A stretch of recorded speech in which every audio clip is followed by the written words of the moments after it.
you where sports truly meets that thing called life, and I hope you're having yourselves a wonderful morning this morning. We're coming to you all week long from Greensboro, North Carolina, and we are so happy to be here in Greensboro for the entire ACC tournament. Had the opportunity to be there for round one, and I have interviews coming up from each of those games. You can go to wakeupcalldt.com and click on the articles tab to get a game story on every single game. So if you missed anything, you want to go back, you want to share it with somebody, you can definitely go to wakeupcalldt.com, click on the articles tab, and the top three stories are those three games that happen in round number one. So a lot of great stuff coming up here as I have the opportunity to share those, and I'll be sharing them on all of our outlets, so you'll be able to go back and listen to my Q&As with Notre Dame and Virginia Tech, as well as Louisville and Boston College, and of course my conversation with Georgia Tech and Florida State. So all those games are going to have their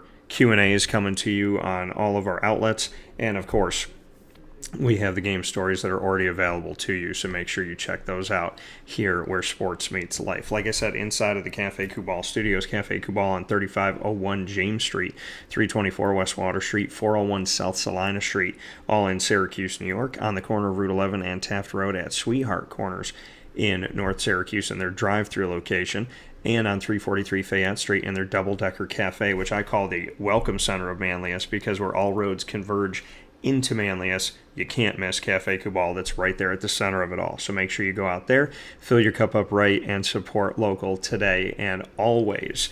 And we thank you for being here on all of the outlets that we have for you. We're broadcasting live on Podbean this week as well. We've been on Podbean since 2012, July of 2012, and now we're broadcasting live from there, which is exciting. So wakeupcalldt.podbean.com. I've also shared the link on our social media on Twitter at CallDT and Facebook at WakeUpCallDT, so you can have the entire feed right there, and you can go ahead and follow us there. So make sure that you do that. We appreciate you being here where sports truly meets that thing called life, and can't thank you enough for being a part of the show. So however you're connected with Wake Up Call with Dan Tortora, we thank you for being here on the broadcast every Monday through Friday from 9 a.m. to 11 a.m.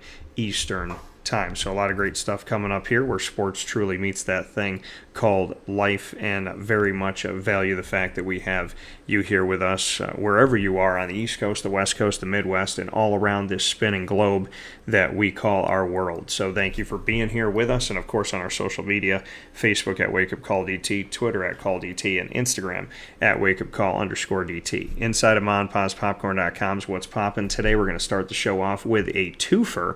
You know it's Wednesday, so that means it is Dolphin Time, and our exclusive multimedia marketing partnership with the LeMoyne College Dolphins.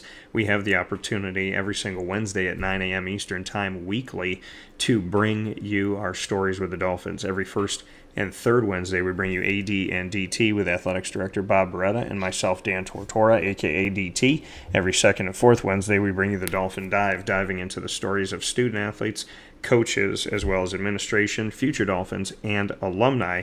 Today we're going to start the show off with Liz Beville and feature the LeMoyne College women's lacrosse team, who have started off the season 2-0 and are ranked in the nation's top three in the entire country right now, and they have a game today. They're at home once again here on March 8th, so make sure you go out to Ted Grant Field and support them there.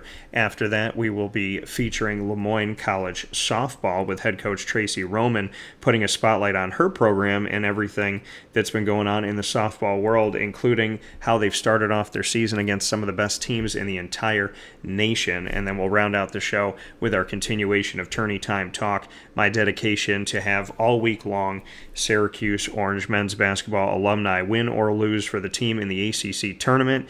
The Syracuse Players of History will be here with me, and so you get Syracuse content no matter what Syracuse does on the court. You'll always have Syracuse here on the air. And with that being said, John Gillon's going to join me in hour number 2 right around 10:15 a.m. Eastern time. So very excited to do that. So what we're going to do is take a step aside for a fast break here on Facebook.com and YouTube.com/WakeUpCallDT, as well as on Podbean, wakeupcall.podbean.com. So make sure you go there, follow us there. Over 1,600 episodes are there for you right now over many years. So make sure you check us out there and continue to listen, and to make sure to like and follow all of the great avenues that we have for you. Subscribe to our YouTube channel, follow us on Facebook, and all that good stuff. We'll take a step aside for a fast break. We'll be back momentarily with Liz Beville right after this.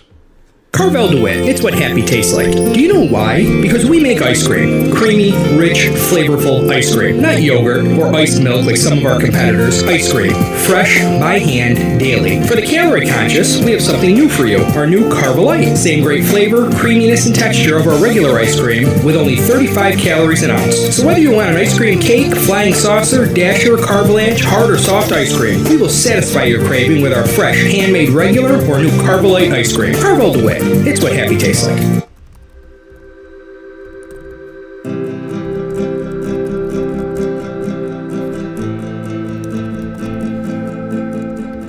Cafe Cabal offers same-day local delivery of our products, offering no delivery charge for Onondaga County.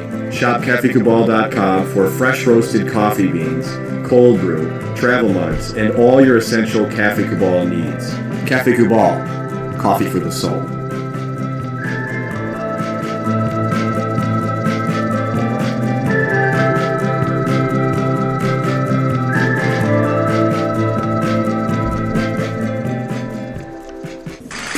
The Wildcat Sports Pub in Camillus, New York is located on 3680 Milton Avenue in the Home Depot Plaza. It is your family-friendly sports bar and restaurant. Folks, some sports bars aren't family-friendly. Some family-friendly restaurants are not sports bars. The Wildcat Sports Pub in Camillus, New York is proud to be both. It is that marriage that you've been looking for years. The Wildcat Sports Pub is your home base for your sports bar and restaurant needs, games for the kids, indoor and outdoor activities, and enough things on the menu to come back every single week and get to try something new. They're open Sundays from noon to 8 p.m., Monday through Wednesday, 11 a.m. to 11 p.m., and Thursday through Saturday from 11 a.m. to midnight. For reservations and party information, call 315-487-2222 for the Wildcat family-friendly sports pub and restaurant.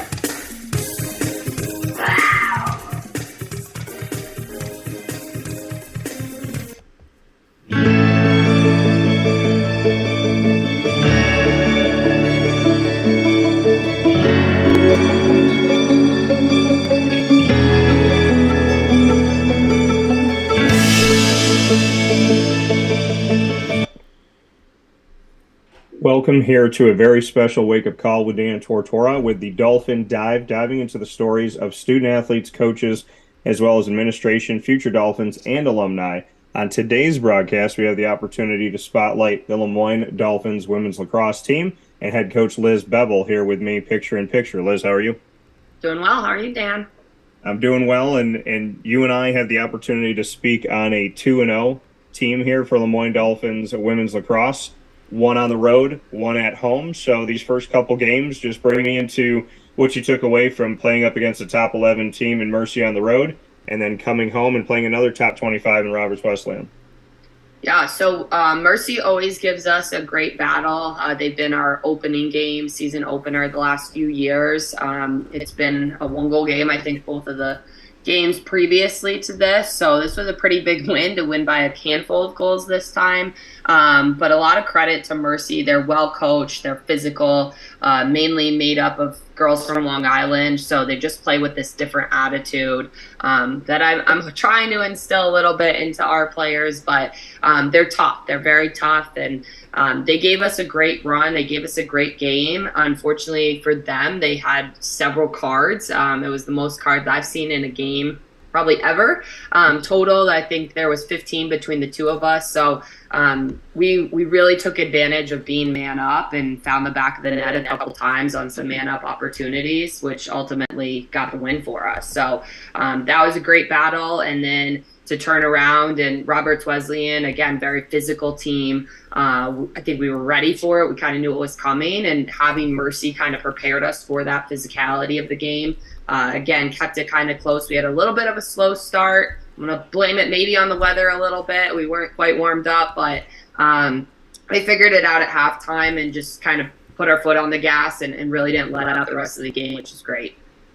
When you see these first couple games, like you said, winning the way you have and having that separation against Mercy and then having a 10-goal victory against Roberts Wesleyan, what about this team going into the season maybe showed you that you could come out and have that fire right away? I mean, did you see that this team had the capability to come into the season and start it as hot as they have been and score as much as they have, or is this something that's maybe pleasantly surprised you that what you expected is a little bit better?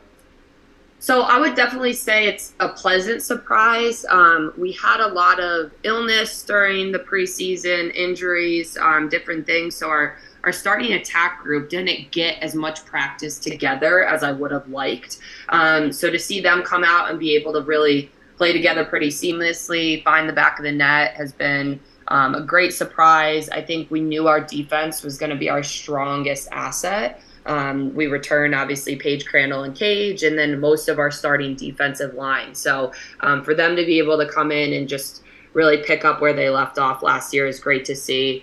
We have 2 new players helping us out on the draw circle and on the draw control itself. So that's been awesome to see how they've been able to step up, and we have some options. So as young as we are, we also are deep. We have some bodies and some people that we can put in if something's not going right, and we just make a change.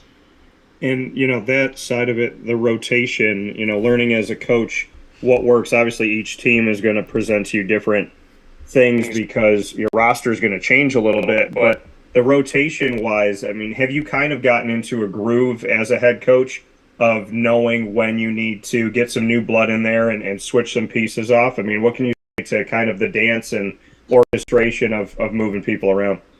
Yeah, I think generally at this level, you're not going to make too many changes really on the defensive or offensive end. It might be based on personnel or game, kind of what their defense is running. If they're running a zone and we're not able to drive a lot, we're going to look for more cutters that we're going to filter through the lineup. So I think more at the midfield, that's where we see some changes, and I think that's where our strength is actually. We have, right now, we're actually running 2 midfielders with an O-mid and a D-mid.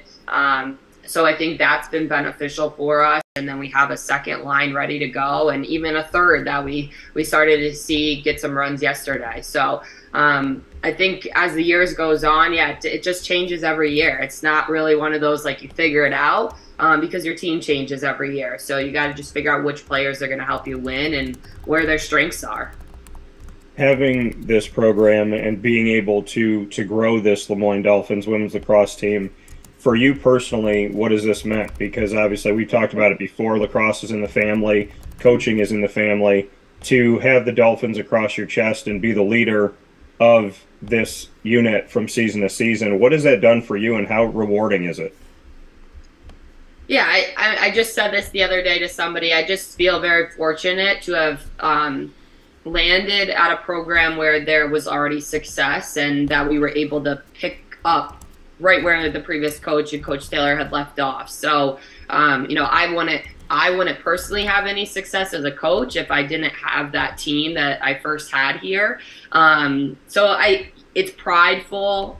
Don't get me wrong, but the players are the ones on the field, and I say that all the time, and they've just bought into what I've been telling them to do. And so there's nothing really much better than that when you know you have those connections and they've gotten that trust and respect in you as a coach. But again, at the end of the day, the girls are the ones on the field that have to get the job done, and I give them all the credit to be dedicated and to execute our game plan every game.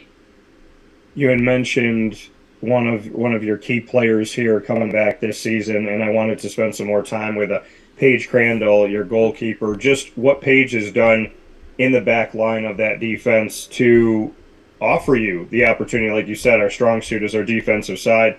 Just what Paige has been and how she's evolved in her time at LeMoyne.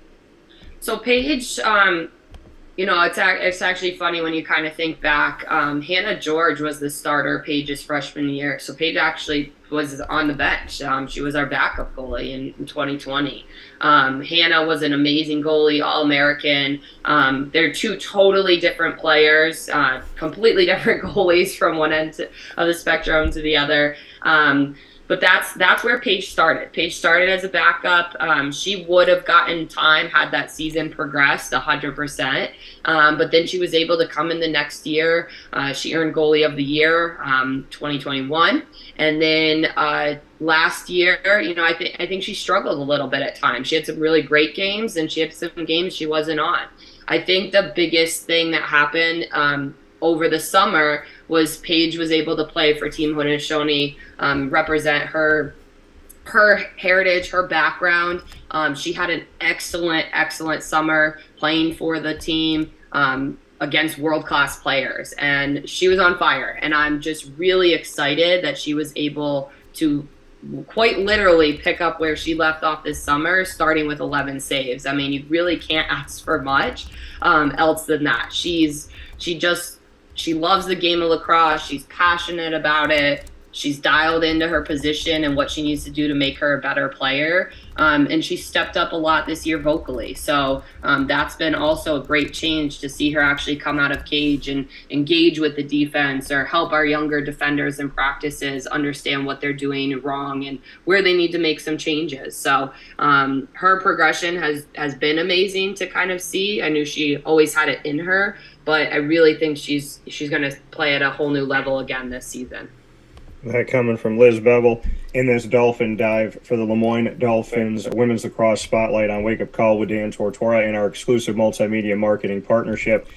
Liz, this team is mostly comprised up when we look up and down the roster of the state of New York. I know there's some Florida in there, some Maryland.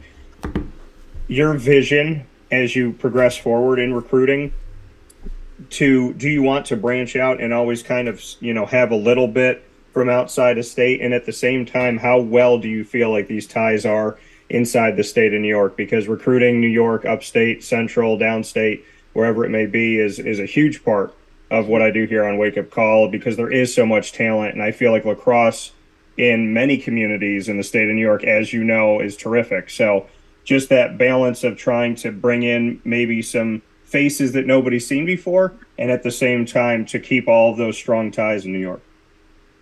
Well, I think as long as Central New York is a hotbed of lacrosse, we have to keep recruiting here. We're going to bring in players that are going to help us win at the end of the day. So to me, it doesn't matter where they're going to come from. I think Izzy DeFato is a great example, though, of somebody that's been able to come in. She started for us on the draw yesterday. We thought she was a better fit, but Reagan has those capabilities, and she's from the Binghamton area. But Izzy is a player from Florida. She's not from Central New York. Her high school experience was different in a sense than all of our players, and how she kind of progressed throughout high school and her club ball and all those things were slightly different. But at the end of the day, she's still a very great player. She's dynamic. Again, she's somebody that's on the draw for us. So she's stepping into a role that people might look at the roster and say, oh, who the heck is this kid? I never heard of her. Well, yeah, she's from Florida. But we're always, that Central New York connection, there just is so many ties to it, whether it's the girls playing in high school together, they play club ball together, they know professors already at LeMoyne.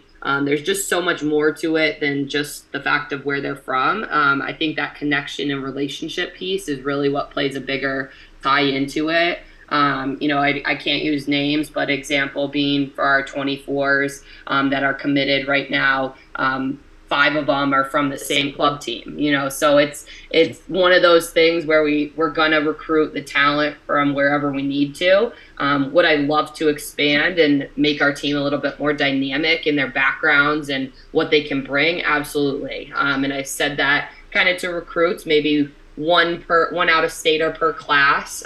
We've been able to do that now with Emma and Izzy. Next year, we don't have out of state. We have Long Island coming in, which for some of our girls may as well be out of state. But we're really excited to, even start branching a little bit more into Long Island area, which is 6 hours away from us. So for us, that is pretty far out. It's not, central New York. So that's a big pickup for us as well. But again, we're going to bring in players that are going to help us win. And so if they continue to help us win and they're from central New York, come to LeMoyne. Let's do it.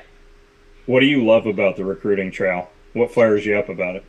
I think for me, being able to talk about the things outside of lacrosse, actually, I'm most proud about our team and their dedication to their academic studies and their dedication to find what's going to be next for them. As much as they want to play lacrosse and they want to win, they're also worried about what they're going to do after college. And we have conversations and we have meetings about, okay, well, what's next? Are we applying to grad school? Let's, start those applications type of thing. So, when you look at our roster and we pretty much have 100% graduation in 4 years. The last few years have been a little bit funky with COVID, but our girls are getting in and out in 4 years and they're finding jobs or they're being offered jobs their junior year, going summer, junior year, going into senior year, and they're already being offered jobs. So I think that's pretty special. I know when I was at Cortland, that wasn't always the case for me and my teammates. We didn't know really what we were going to do next. It took us a couple months to figure it out, and these girls are pretty much done with the season, take a few weeks off, and then they're off working already. So that's just something I love to promote about our program. I think it resonates well with parents, of course. But it's just something, it's one of those things off the field that as high school kids, they're not always thinking about, but now it gets the wheels turning a little bit. So to talk about, obviously the success on the field is great, but I think what we're doing and the type of people that we're putting out into the world once lacrosse is over, that's really special and gives me a lot of pride. And you speak on pride, and you and I have talked about this before. Women in athletics, and there are things that had happened on the road where if you had a volunteer coach or something like that, they would go up to that coach and not come up to you based on, gender and whatnot. Where are women in not just in lacrosse, but in sports in your mind? And is there a better job being done at making sure that everybody has an even playing field? Because that's important.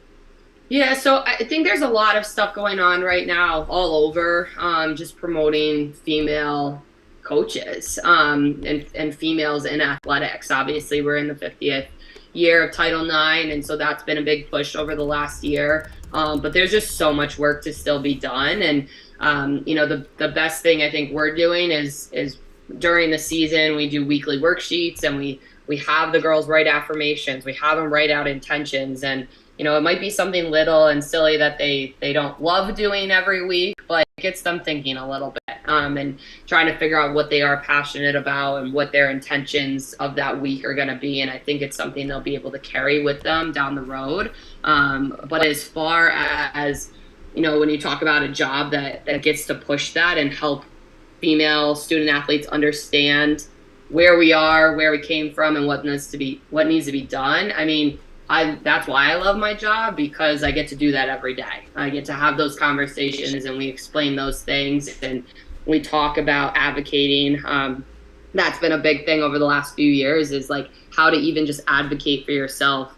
Whether that's a simple conversation on the field or it's something off the field, and how you can have that confidence to do so. So, you mentioned going up to like a trainer or male person on staff and just assuming. And that's, I think, where our eyes are kind of opened a little bit. And it's like there's work to be done. We're not quite there yet. But another thing that's going on right now, the IWLCA, which is the Intercollegiate Women's Lacrosse Association, and I'm a member of the board of directors. But we're fighting pretty hard right now to try to get the 2025 championship weekend to be both male and female together at Gillette Stadium in 2025. So I think that's just, again, an example of there's a lot of work to be done. Why can't we have a championship weekend together for this amazing sport, and where we know we can get a huge fan base?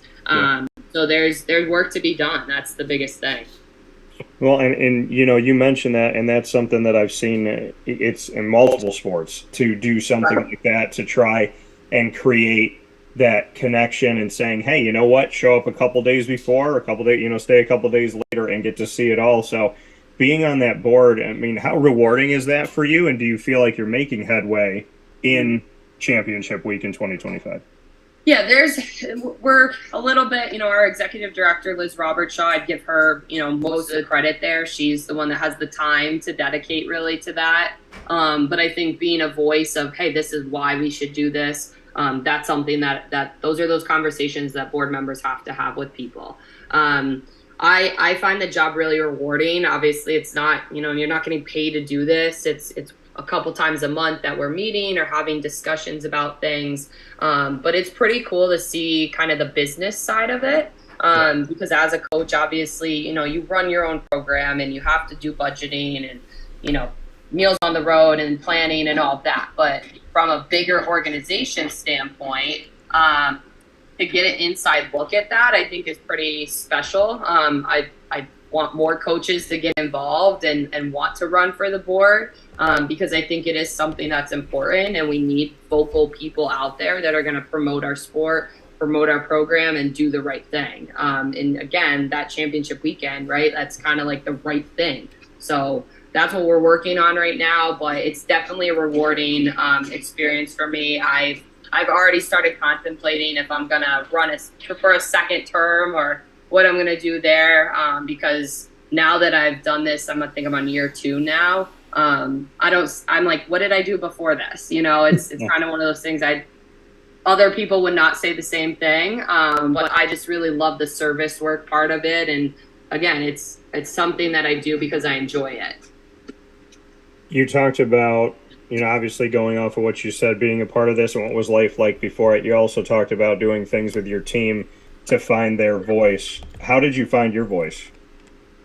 Funny you asked that because I was a very shy kid. I was always, I think I'd started playing basketball in second grade. Lacrosse actually came a lot later, but, my parents tell the story of me going to basketball practice and I would not go unless my dad was right next to me, helping coach. So I was very shy growing up. I think when my family moved, I moved right before high school. I kind of had to start getting out of my shell a little bit because I had to start all over. I had to start with new friends, new school, new, talk about a switch, new experience going from like middle school to high school. And then in college, again, I just was very passionate. And so I think that's where I was able to really just kind of start speaking up a little bit more, or even just doing some stuff. Again, I was always like the person ordering team sneakers or doing our warm-up CD. I just kind of, being from a coaching family, I knew what needed to get done. So I just took that initiative and then just started to, I think, develop my voice from there, and kind of that leadership quality that I've had. But I would say I've always been, I think being the shy kid though too, I watched a lot of things and observed. And I think when you spend time doing that, then you feel confident talking about what you're seeing because you've actually seen it.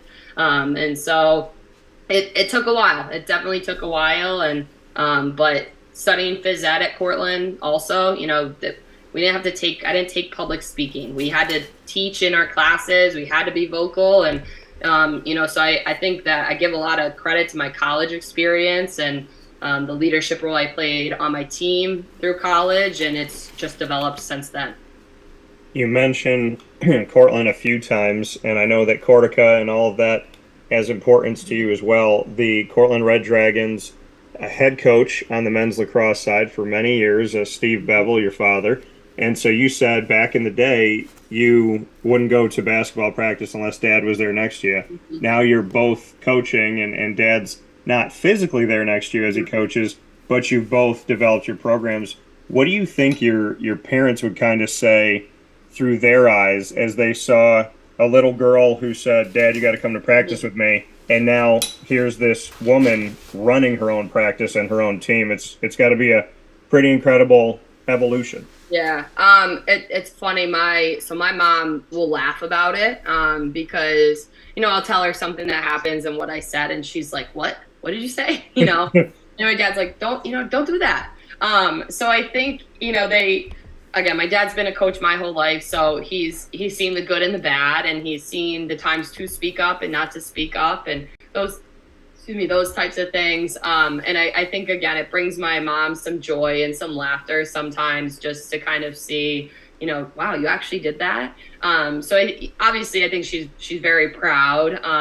Maybe a little concerned that I went down the same path as my dad did too, in some sense, but it's been a fun experience. And I think, there was even a couple weeks ago, and I'm calling my dad. I'm like, I don't know how to handle this. What do I do? So I've had a lot of guidance from him, I guess I would say. So we don't talk really about kind of what you asked, like, hey, are you proud of this? Or what are your thoughts on this? But I think, if you were to look back, he'd be like, all right, she's figured it out a little bit, and he's going to take credit for it 100%. But, he'll take some credit. And I think my mom will just be the one that shows that proud side. Does mom ever sit at the table when you all get together and say, no more lacrosse talk? Oh, my sister will. Yeah, Lauren will 100%. I don't know that my mom ever really has, but Lauren definitely. And Lauren played lacrosse at our Franklin Pierce Foe in the NE10. But yeah, there are definitely some conversations where it just keeps going, and it's about coaching or team or something. And she's like, can we stop? Can we not talk about this? Like, talk about something different. So she keeps us humbled in that sense, for sure. Before we close here, going from family to the Finn family, having that unique experience with your dad where you get to coach, and not only, most people, if they have a good family, they can call back home and say, hey, what do I do in this situation? You have a multi-layered piece to that because you and your father are in the same profession. So to have that uniqueness in your family, I'd love to get your thoughts on that, where you can have that multi-layered approach. And then if you really do, we talk about Finn family all the time, if it really does feel like a family on the Heights. Yeah, so I'll start with your first question. I think, a perfect example last night, we obviously had a game. My dad had a game. I was probably already in bed around 9:30. I was pretty beat from the day, but he finally calls me to kind of decompress the game, and we just chatted. How'd your game go?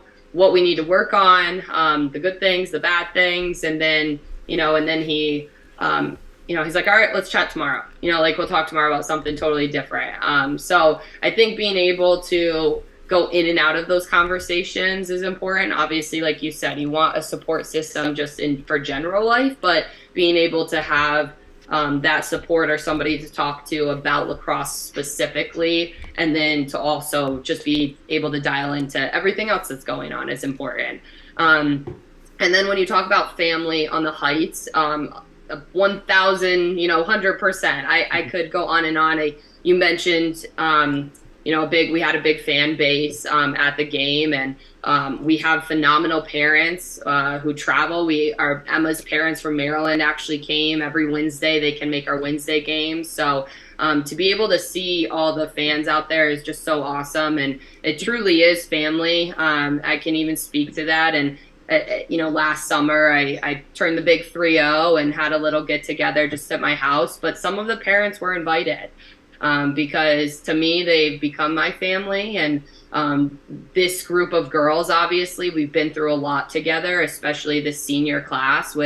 We came in together and started in COVID, and so they've definitely felt like family to me. And I know for the girls, they don't take that word lightly. That's something that we say in the locker room before our games. And it's that simple reminder that you always have more than obviously your immediate family, but you have your coaches, you have your teammates, and then you have their families as well that are going to support you. And we've had some players go through, deaths in the family, losses of grandparents, and we're always there for each other. And so I think our, females are always going to show that emotion a little bit more than probably males will, but we are a very close-knit group, and family is definitely the way I would describe our team.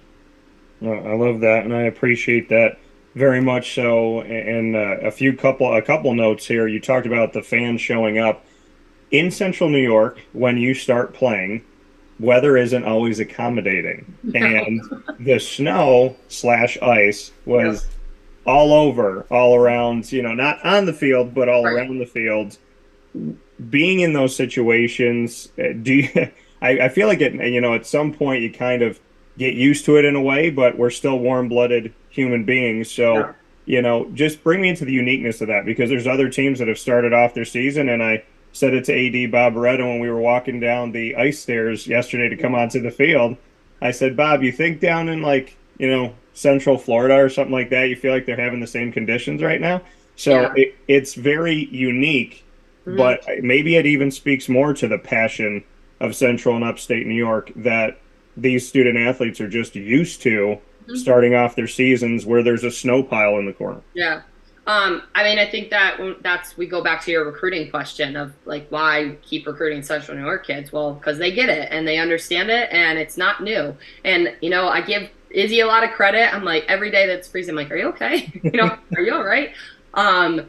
So it's funny. My grandpa texted me right before the game. He goes, how's the weather? And he's down in Florida right now. And I'm like, well, it just started snowing, but show goes on. So you're 100% right. We become accustomed to it. We're used to it. We talk about it. All of last week during practices when it was windy and it was cold and it was snowing, I said, it's going to be like this at Mercy, because every time we go there, their field is right on the river. River is literally behind it. Which you couldn't even see the river because of the fog and the weather conditions, but we anticipated it, we talked about it, we put it out there, and then it just is what it is. So is it ideal? No. And it gets chilly and it gets cold, and last night it was starting to get dark too, so we're like, we got to get this game going. But it definitely is one of those things that having so many players from Central New York, it's kind of just is what they know, and so we rock with it, and we just play our games, and we layer up on the sideline and do what we need to I'm sure you see players kind of doing some jogs up and down the sideline as the game goes on, but spring sport, I don't really know about that. We may as well call it a winter/spring, but I've said in my next life, I think I'm going to be a basketball coach. We might have to switch sports in my next life. Yeah, well, I could tell you playing basketball all my life, as cold as it was outside, we only had to deal with it for about 2 minutes. Exactly. So last and final word, Liz, to those that haven't been out to a game yet, haven't seen LeMoyne women's lacrosse, why should they come to the Heights or on the road to see these Dolphins play this season? I think anyone should come watch us just because we've been through, I mentioned this before, this program, this team, the senior class, the fifth years have been through so much in the last 4 years. I think we have something really special going on this year. Starting the season 2-0 in tough situations, tough weather conditions. Hopefully the weather gets better and we start playing better too. But this is a fun team to watch. We are very dynamic on the attacking end. We have great defensive stops. Lily LaCastro, Savannah, Taylor, just so many options. Fun players to watch on defense and Paige and Cage. And so I think you're going to enjoy watching the way that we play, watching our players and their style of play. We want to be disciplined, but we like to have some fun out there when we're winning. So I think you're not going to regret coming to watch us play. I think I'm going to have to steal Paige in the Cage. I like that. Yeah. Yeah.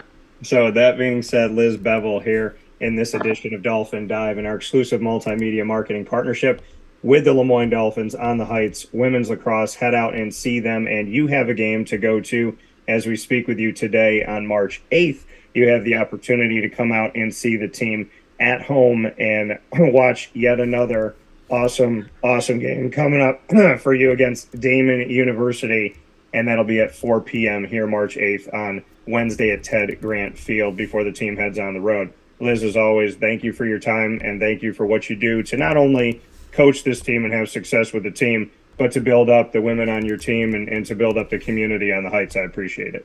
Absolutely. Thanks so much, Dan.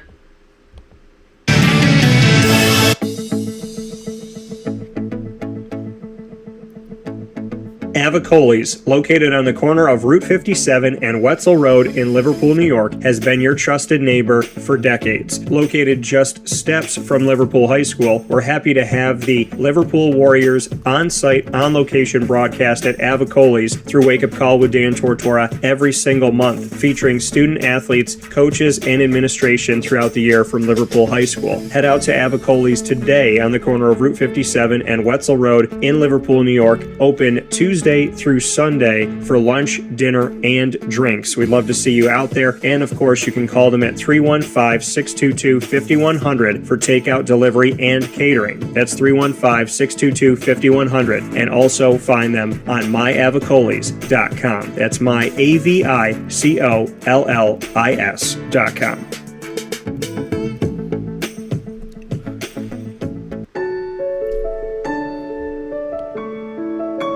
Having peace of mind when you're out of town that your furry-loving friend is safe and sound means taking them to Canine Campground, because we all know that when it comes to the love of our pets, it goes well beyond the call of duty to make sure they're safe and sound. Right, Lily?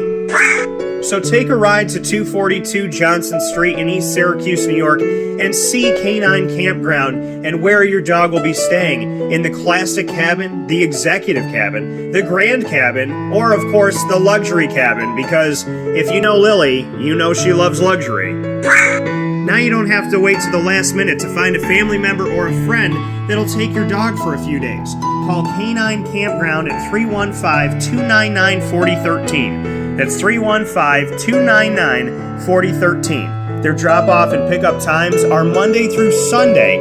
Check K9campground.com for more information. That's the letter K, the number 9, and campground spelled with a K.com. K9campground.com. When you're going out of town, bring your dog to Canine Campground.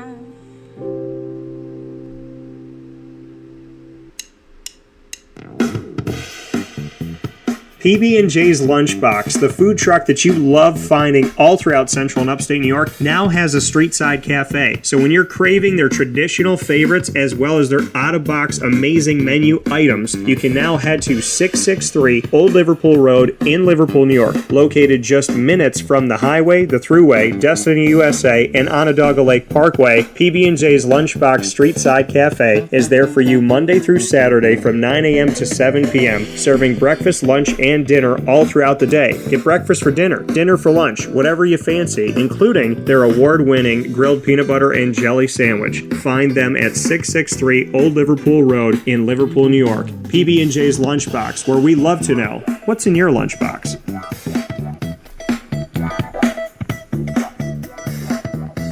This is a special message from 317 at Montgomery restaurant owner Joel Carpenter. Open Tuesday through Saturday for your dining pleasure on 317 Montgomery Street in Syracuse, New York. We wanted to be a part of the resurgence of Syracuse. We saw a lot of money being put into bringing people back downtown and thought that, we'd like to be a part of that.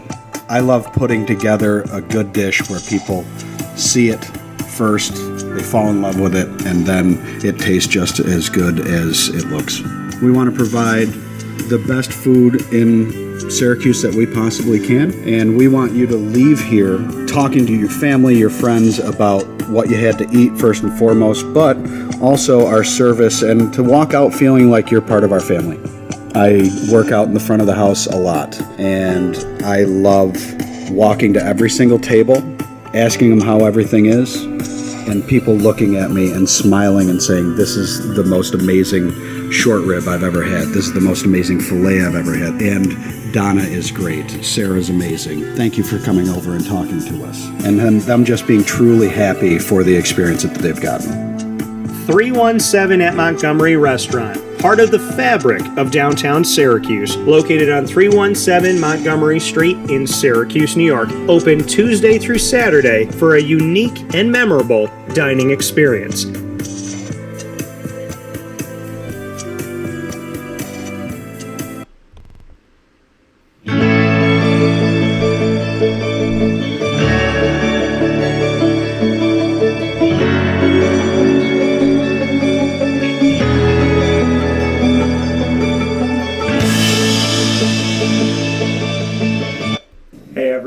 welcome here to an all-new edition of the Dolphin Dive, which is exclusive to Wake Up Call with Dan Tortora, inside of our exclusive multimedia marketing partnership with the LeMoyne College Dolphins here on the Heights.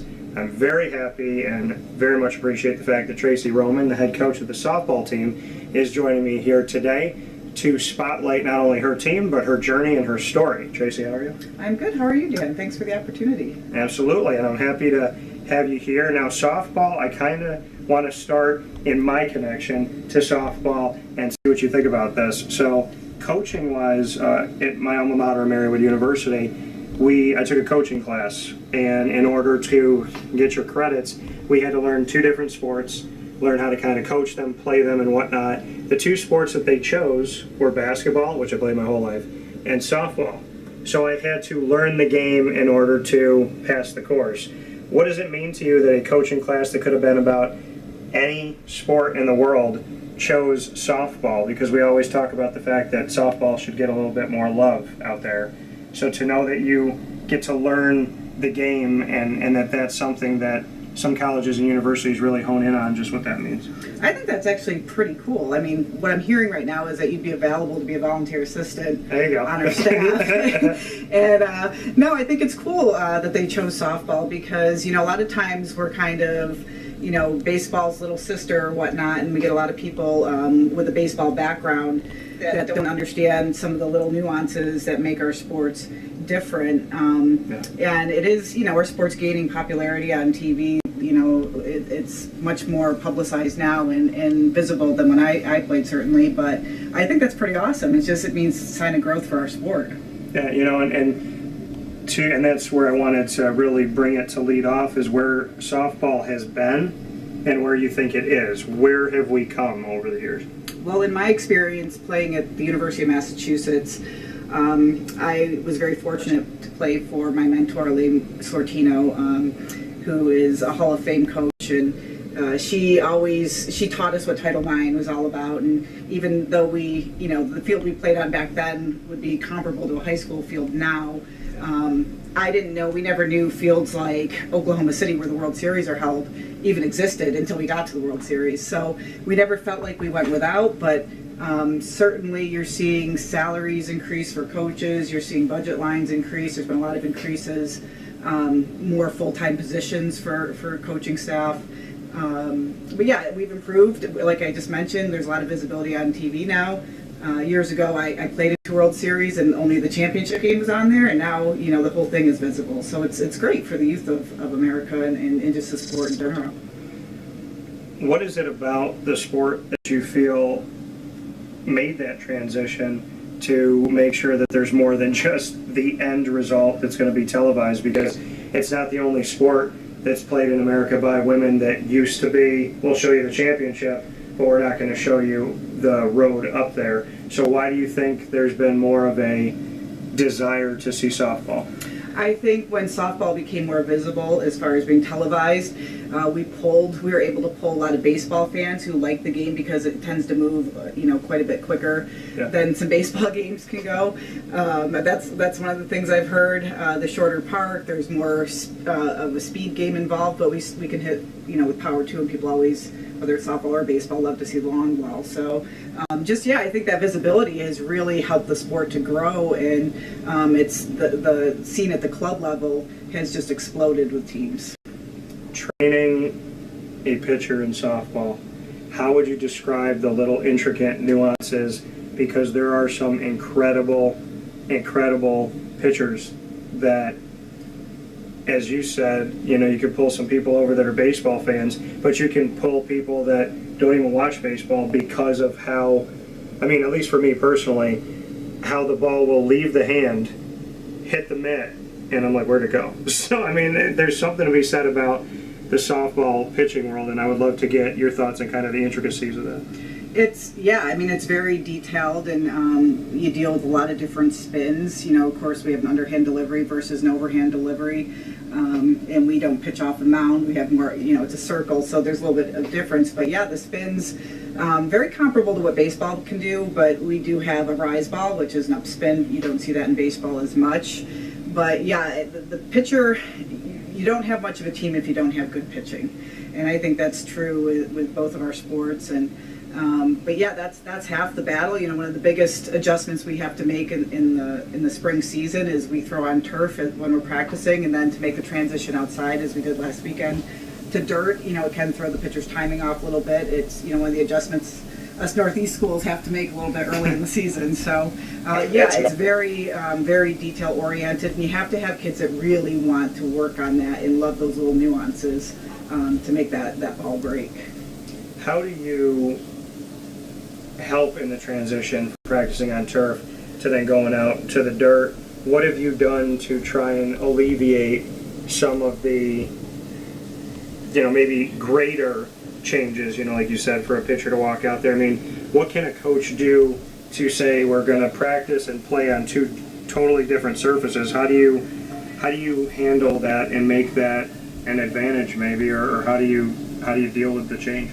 Well, I think it's all in being a good salesperson. Of course, I got to pitch it to the team like it's no big deal. Yeah. Lincoln Memorial last week, we were their 23rd game.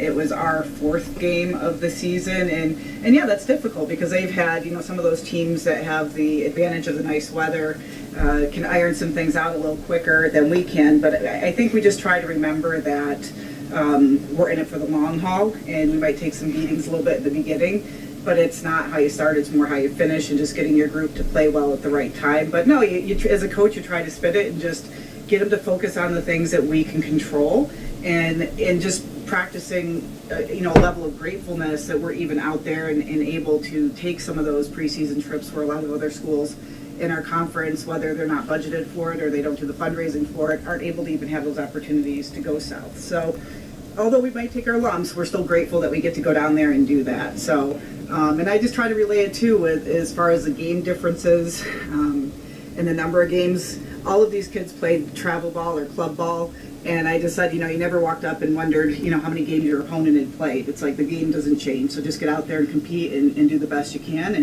and we'll, you know, iron things out as we need to. And when you went down to your most recent classic there, you had the opportunity down south to play University of Alabama in Huntsville. Yes. You had Embry-Riddle, and you had the game that you just mentioned here at Lincoln Memorial. What did you learn from that? Because obviously ER's typically, you would think, a top 25 ranked team, and then Lincoln Memorial was ranked in the top 25 when you played them, and so was the University of Alabama in Huntsville. So what do those games do for you to play that level of competition, especially this early on in the season? You know, I grew up in Syracuse, and when I was a kid, LeMoyne was a premier program in the country for softball, and I'm very aware of that. And my goal, and part of my goal in taking this job, is to get LeMoyne back to the national stage. So I really believe that you have to play the best if you want to be the best, and it's my goal to always seek out the best competition that we can, because I want our kids competing and making adjustments based on high-level competition versus fighting teams that maybe we could, you know, beat up a little bit and get our stats up, but, you know, is it really helping us to grow? So I really seek out these challenges. The kids love it, and I think it's going to pay dividends. We just got to keep battling. What did you learn from those games? I learned that we have pitching that can take us quite a ways. I mean, Laura Bennett is just solid in the circle. She held the number 17 and number 18 team in the country, you know, with a 1.0 ERA, which is pretty good. She was dealing, and, you know, our hitting is far ahead. We have a lot more power and speed this year, so I think our hitting is in a better place, you know, once we get some more at-bats. It's just we got to clean up some things defensively, which is common early in the season when you're not outside and having the good fortune of practicing on dirt. So, you know, these early little things we want to find out now and make adjustments. But, you know, I was pleased, even though the results of the win-loss column may not always reflect, you know, where we're going.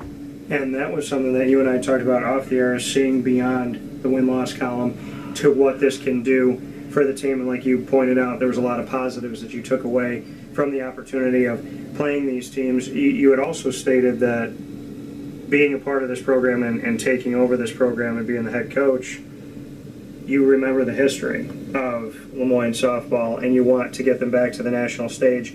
What is it about the program right now that makes you feel like they can get back there?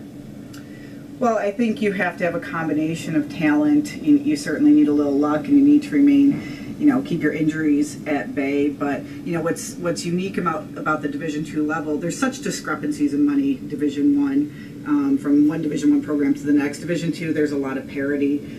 So you really feel like you can build something from the ground up and get to the national stage. It just takes time. COVID certainly prohibited some of our recruiting efforts initially when I first took the job, but no, it's fun to watch it grow and just see how we can get back up there. Something that's changed now versus 20 years ago when I was in college is I think programs are more equally funded.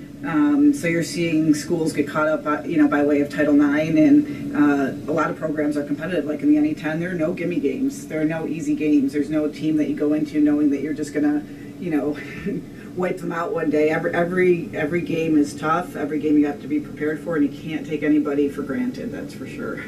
Tracey Roman here in this edition of Dolphin Dive on Wake Up Call with Dan Tortora, inside of our exclusive multimedia marketing partnership with LeMoyne, and focusing here on LeMoyne's softball team. You spoke about Division II and the parity. You also mentioned Division I and that there's discrepancies there. There is the conversation, and has been the conversation for almost a year now, of a potential shift to D1. How would you view that as the head coach of the softball program if LeMoyne were to make that move? At the end of the day, I'm a coach, and I'm going to come coach no matter if we're Division I, II, III, ABC. It doesn't really matter to me. I think right now we're very comparable competitively to a mid-major Division I program. Are we going to go out and compete with the Power 5 schools? Probably not. But to me, it's, I'm not in charge of what my employer decides might be in the best business interest of the entire organization or college. So I'm going to come in and do my job to the best of my ability and still do whatever we can to put W's up on the board. And when you took over, like you said, going through COVID and that affects recruiting, to take over this program and almost immediately have to deal with something that most people have not dealt with in hundreds of years. How did you navigate through that? I think like everybody else did, just, one day at a time and figuring out things as we went. I got on campus the end of October 2019, so we were already a little delayed in how I would have hoped to start a year. But then, we were down in Florida when COVID hit and the NBA shut down and the world seemed to kind of stop. So just getting back here and then figuring out, hey, how do I coach, through a computer screen? And I just think we all did the best we could to navigate through it and took advantage of opportunities and really learned to be grateful for the things that we did have. And I don't think any of us were prepared for how quickly life could change as we knew it. And I think there's a great lesson in that. We still remind ourselves of that. But no, I think just like everybody else, just put one foot in front of the other and kind of made it up as we went and just did the best that we could. How did you become a better recruiter, having to recruit so uniquely and virtually? Like you said, you had to become a coach on a screen. Yeah, I think recruiting is so much about relationships. Yeah. And yes, as a coach, you want to get out and see those kids play, but it really forced you to focus in more than maybe you would have. I mean, you're always looking to build relationships, but I mean, that was the telephone and texting and email and FaceTime, all those avenues that we weren't maybe utilizing as much as we could have. Now we have kids that want to jump on, FaceTime calls more than just talking on the phone. So yeah. There's definitely, I think, some good came from it. But nothing beats getting to see a kid out on the field. There's just some intangibles that you're not going to be able to see on a screen. But, you can build those relationships and at least get started and see, if it's a mutual fit for both. Why do you, like you said, appreciating these things going through COVID and all of that, what do you, like you talked about, there's nothing like seeing a kid on the field. Do you remind yourself of that when you're out there now and life feels more normal? Do you kind of just pinch yourself and say, hey, I couldn't do this for a little while, so if I'm tired, if it's hot, if it's cold, whatever's going on, like, I need to remember the blessing of being here? Do you kind of catch yourself in the moment and say, hey, Tracey, this is pretty cool that you get to do this? Yeah, it's easy, I think, no matter what line of work you're in, it's easy to jump into the negative part of it sometimes when the chaos sort of catches up with you. But yeah, I think we all have to take, some time to reflect at times, especially when we're overwhelmed, and pull back the reins a little bit and be like, wait a minute, I'm a coach. I get to coach kids for my job, and some days are really tough, but most of the days are really great. And before we jump into something, because you and I haven't gotten to play rapid fire. Yeah. We're going to do that. All right. So we will do that, but I want to go to a couple off camera here. You have some signs, and they've stuck out to me when I came in here and saw these. One of them says, "I'm not saying I'm Wonder Woman. I'm just saying that no one has ever seen me and Wonder Woman in the same room." Why do you have that up on your desk? Listen, I love Wonder Woman. I had, underwear. I don't know if you remember Underoos as a kid, but I had Wonder Woman was my girl, and I just think she's awesome. She's classy, elegant, and in one hand, and then she's a beast out there, and she gets after it. So who wouldn't want to be Wonder Woman? So. Yeah, I just like to leave that sign up as a reminder that maybe not. You just never know where Wonder Woman is.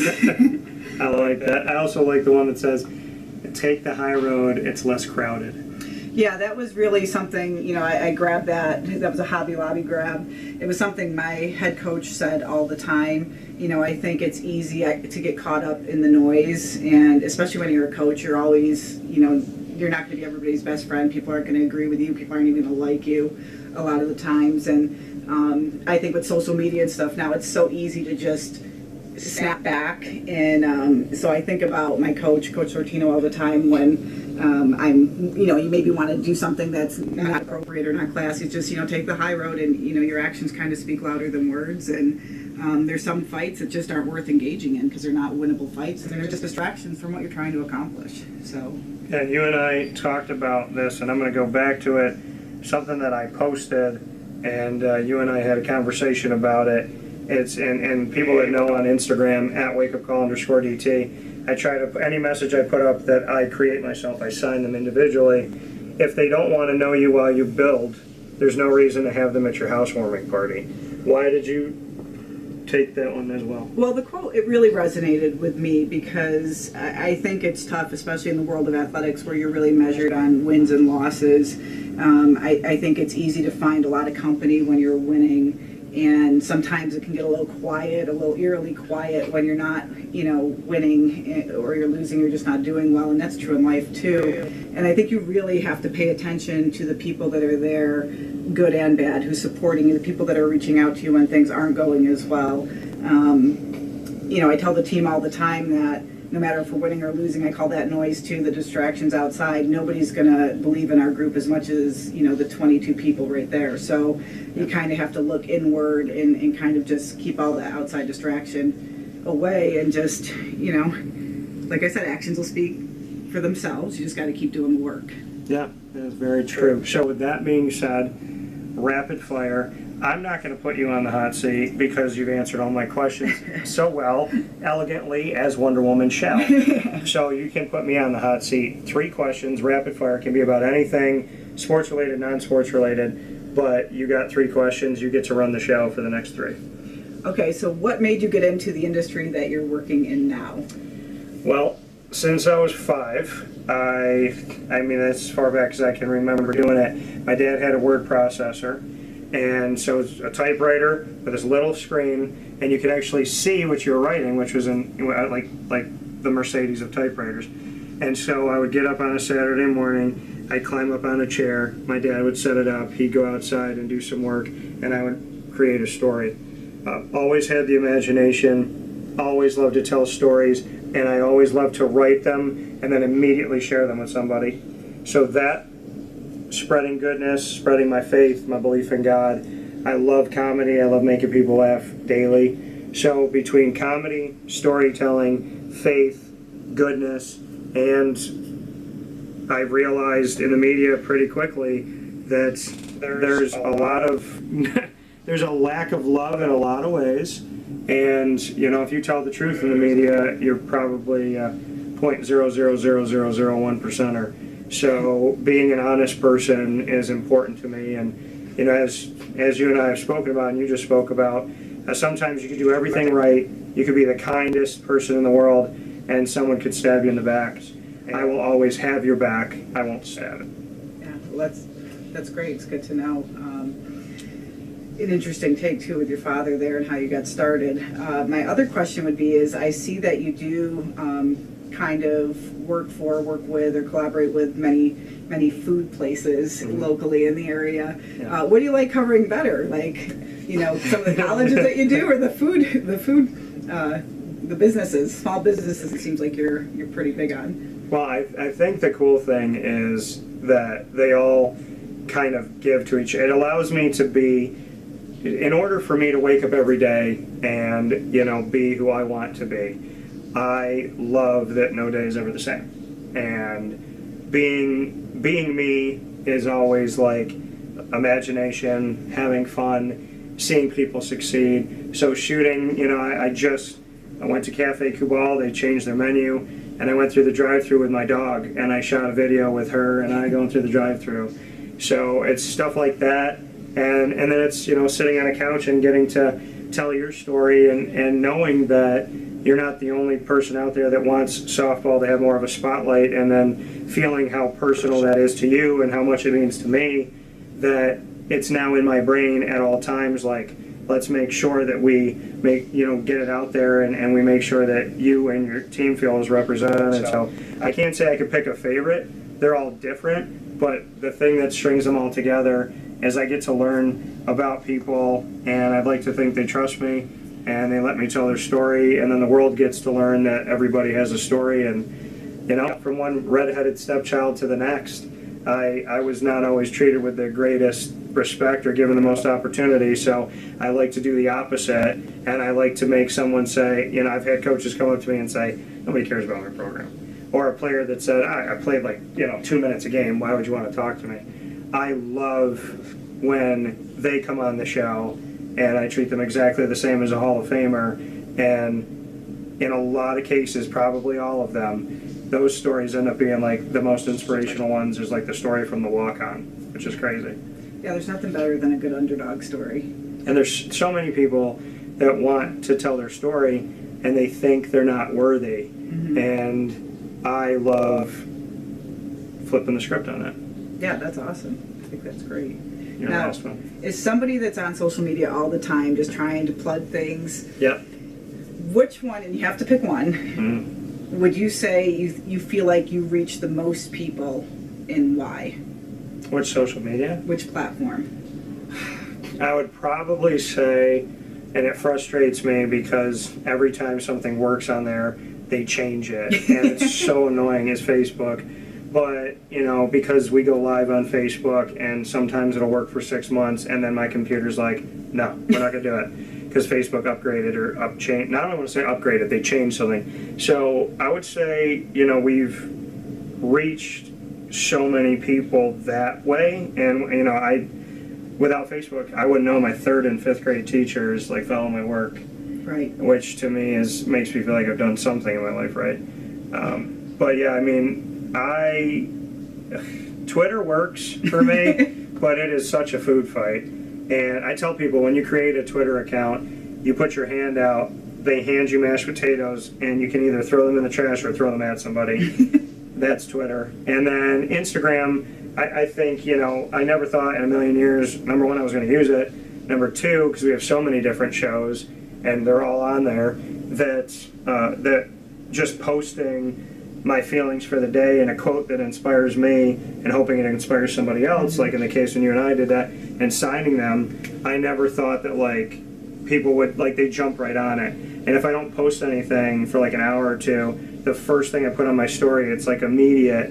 And so I would like to think that people are kind of hopefully hey Dan, what's the positive word today? Yeah. So I would say they all work in their own way. YouTube's great, but Facebook probably has allowed me to really build relationships with people that I had no idea were supporting me.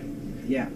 So I agree, and the only reason I ask too, partially, is because we have to use social media so often, but I have a 19-year-old and a 17-year-old that make fun of me for being on Facebook, but it's that's where my people are. But certainly to cater and recruit to what we're doing here, Instagram and Twitter are a big deal too, but it just feels like when you learn how to use one of them, another different kind pops up, and we're starting all over again.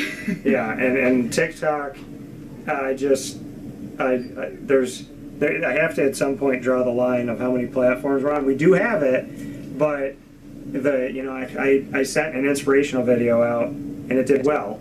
And then I sent out a video of me microwaving soda and it did incredibly well. And that made me question everything about American society. Is that a platform you really want to be on? Yeah. Yeah, no, I understand completely. So with that being said, for Tracey Roman, myself, Dan Tortora, this has been a special edition of Dolphin Dive, diving in to Tracey's story as well as the story of the LeMoyne Dolphins softball team. Final word you get, which is why should the community support your team?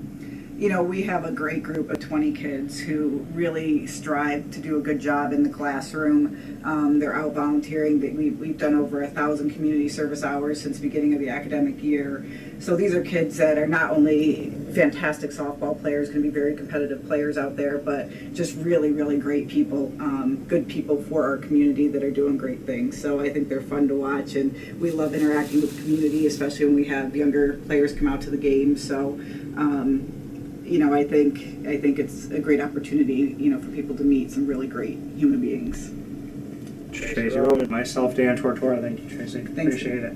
We'll talk with you all soon, and make sure you're always with us during Dolphin Time, Wednesdays at 9 a.m. And all throughout, you can, of course, go to wakeupcalldt.com to the LeMoyne tab and see our entire library of LeMoyne content. We appreciate you, and as always, we leave you with 3 things.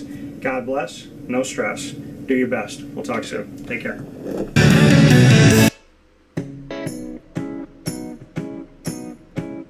In these unique times, there are those in our community that give us a sense of normalcy and positivity. Pizza Man on 50 Oswego Street in Baldwinsville has been here for you for over 35 years and is here now. Call 315-638-1234 or order online at pizzamanbeville.com to bring those familiar tastes into your home. And remember to come see our monthly on-site broadcasts centered around the community and our Baldwinsville beats. Pizza Man in Baldwinsville. Any way you slice it, they are always here for you.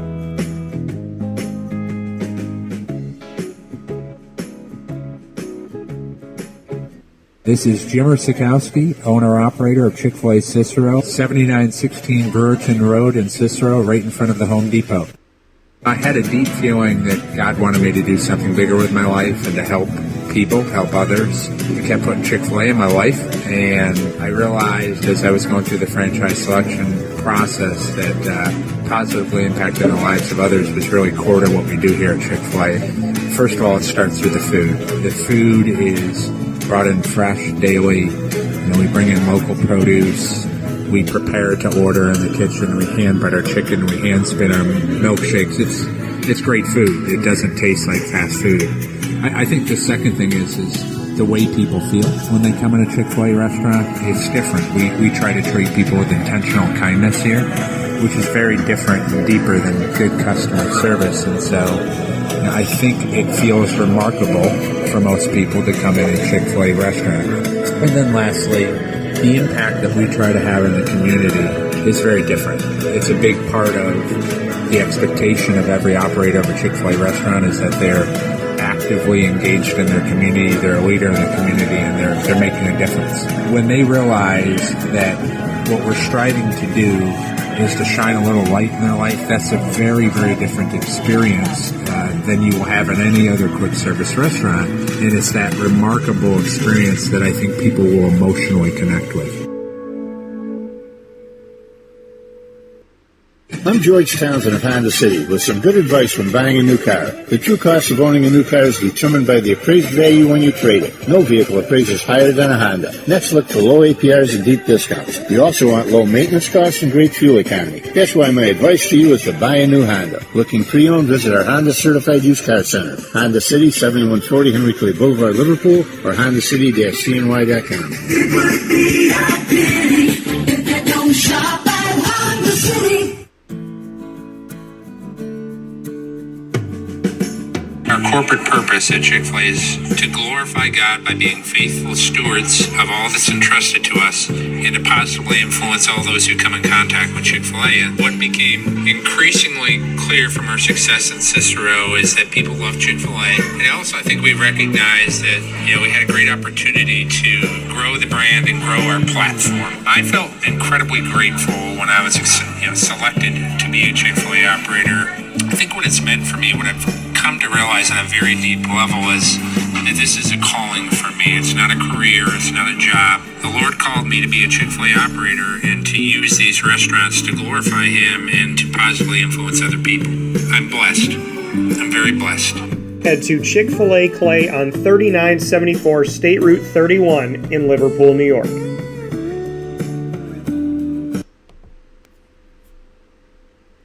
What's up, everybody? Welcome back here to Wake Up Call with Dan Tortora inside of the Cafe Kubal studios. You know that we are broadcasting live from down in Greensboro. You see them behind me as we are here for tournament week, championship week, and you know that every single season we have the opportunity during Tourney Time Talk to welcome Syracuse Orange men's basketball alumni throughout the entire week onto Wake Up Call. So here I am picture-in-picture with John Gillon. And John, I am so happy to have you back here on the show. And the picture that I used, that I'm sure you saw, is that shot against Duke that you had, because I will never forget that moment in the Dome. So how are you? I'm doing well, man. Now, happy to have you here. Happy to have you back. When you think about Syracuse, what does come to mind right off the bat? Just great history. I had a great time there, great experience. So just positive thoughts every time I think about my old school. And when you look back on those times, that Duke moment, is that the moment, or is there another moment or two that really take precedence for you? That was a cool moment. The coolest moment to me was probably after I scored 43. The next game we played Virginia, and they had like a hype video for me after, and the whole crowd went crazy, and I was like, wow, this is pretty cool, man. Like, to be appreciated like this by people, like to even be able to be put in a position to be able to perform like that. Like that was special to me, because I had been to 2 prior schools before. My first school was a mid-major, Arkansas Little Rock, and after the season, my coach told me, you shoot too many shots. And I only averaged like 11 points on like 6 shots. And somebody averaged literally the same as me on like 10 shots. So I was like, I see how coaches hold their players back, really. Like I felt like I was too good to be there. So just to finally, in the 5th year, I was 22 years old, to get that after the road I've been through was pretty cool.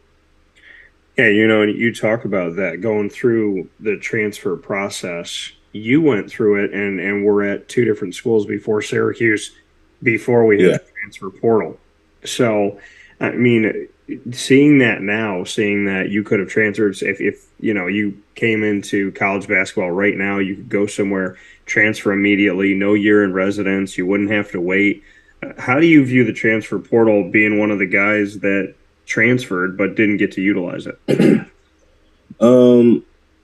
Well, I got to play immediately because I graduated, but I have mixed feelings about it. I feel like a lot of kids have a false sense of themselves. Like they'll go to a college, even like a small school like I did, and average 2 points or not play a lot, and they blame everyone else. Like I feel like for me, I was playing really well and moving up, not, oh, this didn't work out. So I feel like you have to go through a few things, and not just run away every time you hit adversity. Like if I would have felt like I was running away, like I couldn't live with myself when it came to that. So I have mixed feelings about it. I think it can be positive. And even the example of the 2 points, like that can happen in a coach not really, you not being a healthy environment. I do believe that, but I do feel like a lot of kids see an unhealthy environment as it not being easy. Yeah, so. Well, and that's the thing too. is you don't have to be dedicated to a team. You don't have to be dedicated to education. You don't have to be dedicated to a school. So, I mean, do you see that? I mean, there's positives that could come from the transfer portal if you're in a bad situation, if it's an unhealthy situation. But like you said, you can never live with yourself if you felt like you were running away. Right. Are there parameters or something you'd like to see happen with the transfer portal that tries to prevent people from running or from, I mean, that's just my personal preference, man. There's a lot of things I see in the world that I feel like I'm an econ major, so like I think in terms of efficiency. So like there's a lot of things I see that I'm like, all right, well, if we just tweak this a little bit, this could be better, but that would offend or, rile up so many people, in so many different areas. Like you also don't know all the intangibles of everyone's situation. So no, I wouldn't change anything. Let people do whatever they want to do. I mean, I feel like you learn a lot through loss. So, like, they'll have to learn that lesson on their own. That coming here from John Gillon this morning on Wake Up Call with Dan Tortora in our Tourney Time Talk featuring Syracuse Orange men's basketball alumni throughout the week. John, you mentioned Arkansas Little Rock. You also went to Colorado State before you ended up at Syracuse. When you reflect on your time and you said let people make their decisions and have to live with that, you made your decision to go to Arkansas Little Rock, then to go to Colorado State, then to come to Syracuse. Reflecting on those decisions, what do you think when you go back to those times and those choices that you made? I mean, knowing what I know now, I probably never would have went to Arkansas Little Rock. I would have I committed to them before my senior season, and then I made like another leap in productivity. So like after my junior year, I probably averaged like 17 or 18 points, maybe 17 my junior year.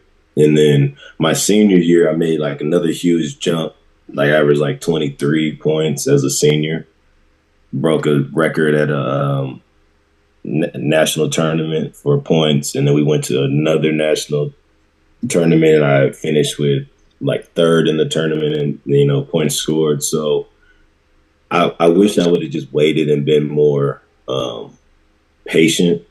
But the game that the college coaches play with you is that, which is understandable, it's a business, is that they make it seem like you need to hurry up and commit or they'll go to someone else. And I didn't understand. Like, I'm the only one in my family that played a Division I sport. So my parents don't really, they're business people, but they don't really understand the process of that. So they're listening at face value what the coaches are saying. You know what I mean? So I'm like, I went, I visited, and I was like, man, I got to commit like right now. And I did. And I had other schools start like kind of reach out to me after I did sign, but I was like, nah, they're the first team that, reached out to me. And, I didn't feel like, I just didn't feel like once I got there, I was like, oh, I probably could have played at a higher level than this, which I did prove. Yeah, you said obviously going through the process that the coaches play that game, right? You gotta make a decision right now with us because we're gonna move on, and you don't want to be in the musical chairs situation and run out of a chair. Going back to the transfer portal, that's a discussion that comes up all the time, right? A bunch of people jump in, thousands of names in there, and it's not just basketball, it's football and so on and so forth. And that once somebody commits somebody somewhere and has an opportunity, has a scholarship, has a full ride when it comes to not having to pay for, going to school and getting an education, they jump into the portal. Right. And then teams make choices. And now here they are a year out of high school, 2 years out of high school or prep school, and they don't have a home. And now they don't have an education. They don't have a team they're on. They don't have the opportunity to have college paid for. So how do we assess this? Like you said, you have that mind to kind of look at efficiency. How do you view the transfer portal from that angle of the fact that we're running out of chairs for a lot of people?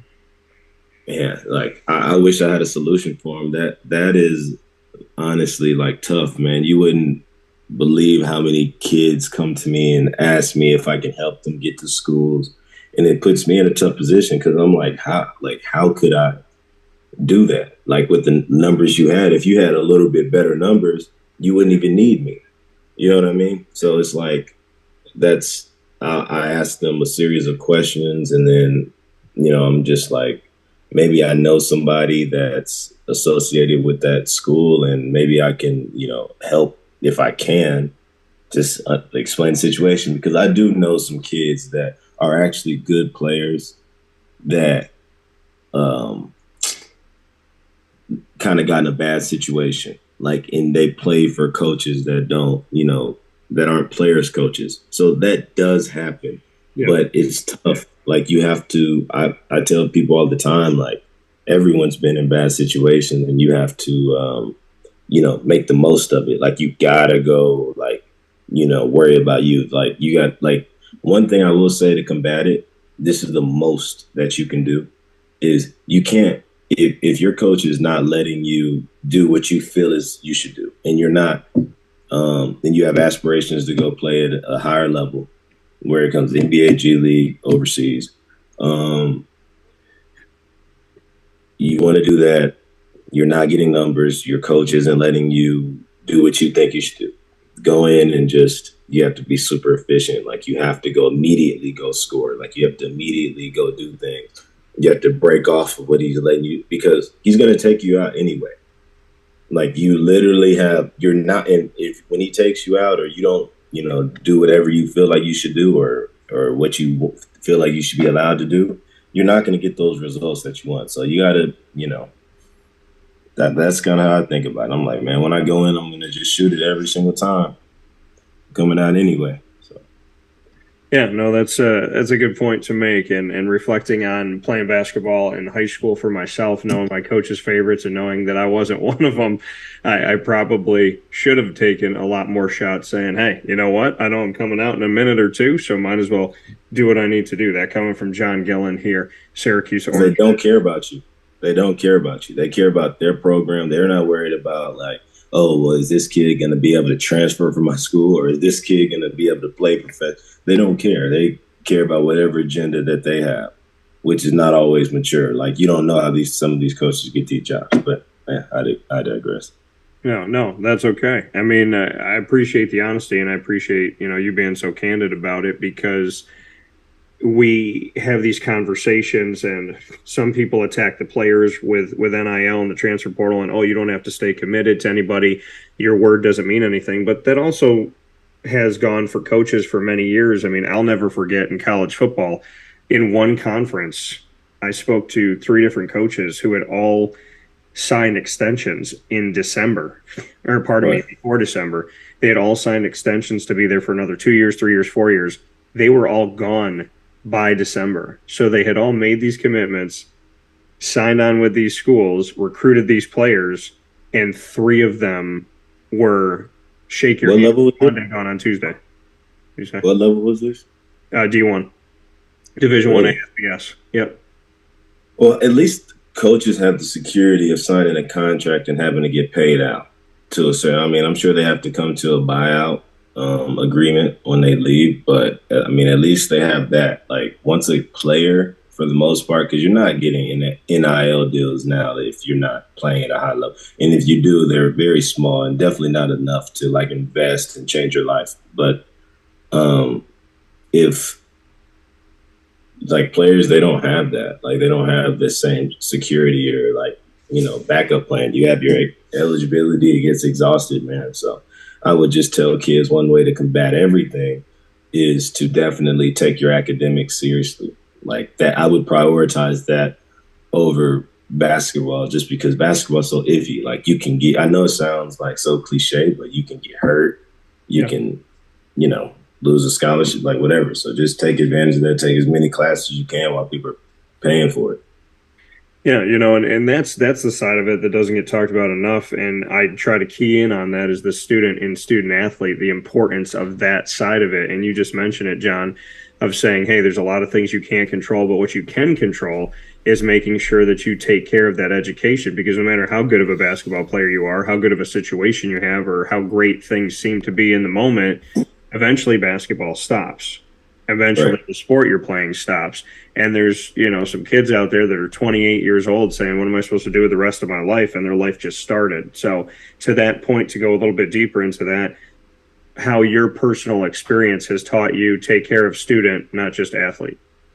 Oh yeah, for sure. I, had like a kind of a long off season here, so I'm just like, I actually thought about it. I was like, I'm not going to be playing basketball forever. You know what I mean? So, that kind of put everything into perspective for me. Things are so iffy. Like your future is kind of dependent on someone, thinking that you're a good player. Like once they stop thinking that, like, what are you going to do?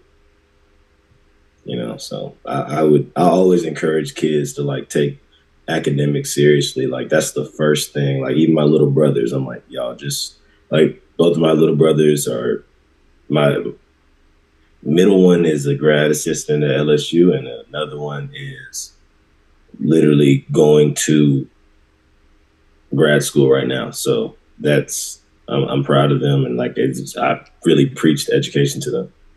Yeah, no, and it's a huge thing, and I'm happy that you mentioned it this morning, and I'm happy that that's important within your family to all get those grad degrees and make sure that you have more than enough to be versatile as you move on. Like you said, you've had a long period in between, so it kind of made you stop and think. You're in Lithuania right now, and you have the opportunity to play again.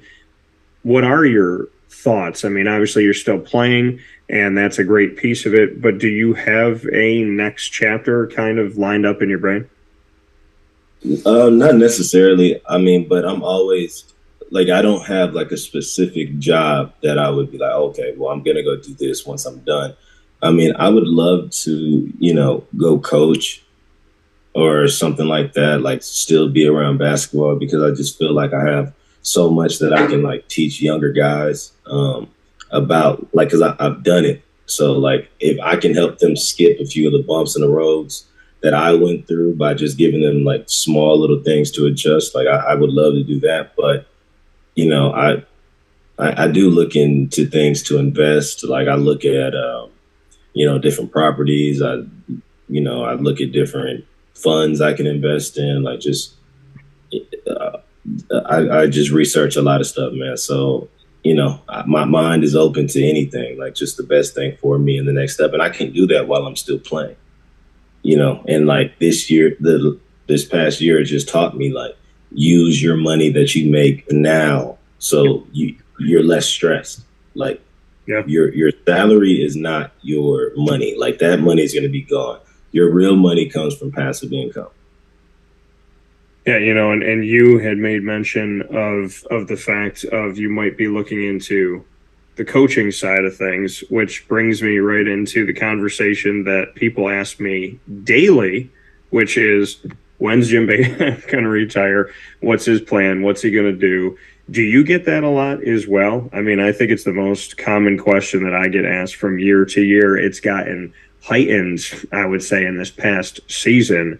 But I mean, he's one of the coaches that you've had in history. He's been at the school for 47 years as a head coach. He was there as an assistant under Roy Danforth. He was there as a player.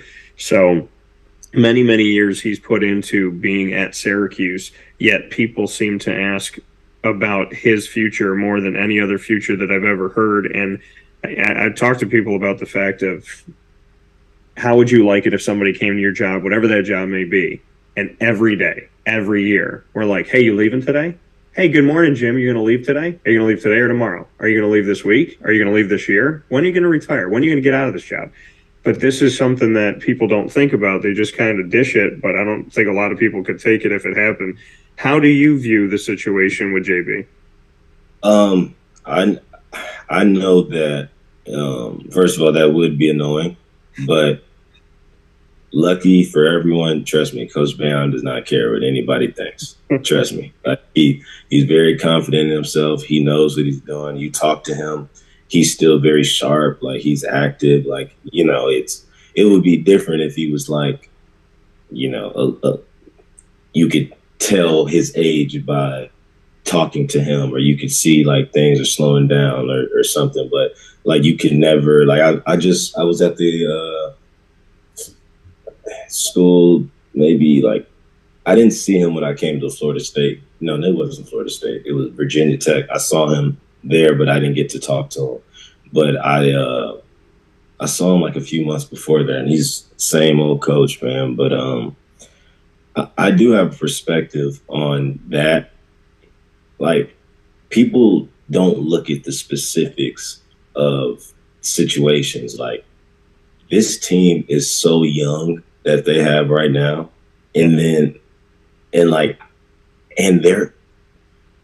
they're so quick to try to be like, okay, well, this guy needs to move on or something like that. But he's had them in a lot of close games, and a lot of those mistakes that happen. Like, you have a young point guard, like you have, you know what I mean? You have young wings that are all freshmen or sophomores. And like, one of their most consistent scorers, and probably Jesse, is so he doesn't make a lot of decisions.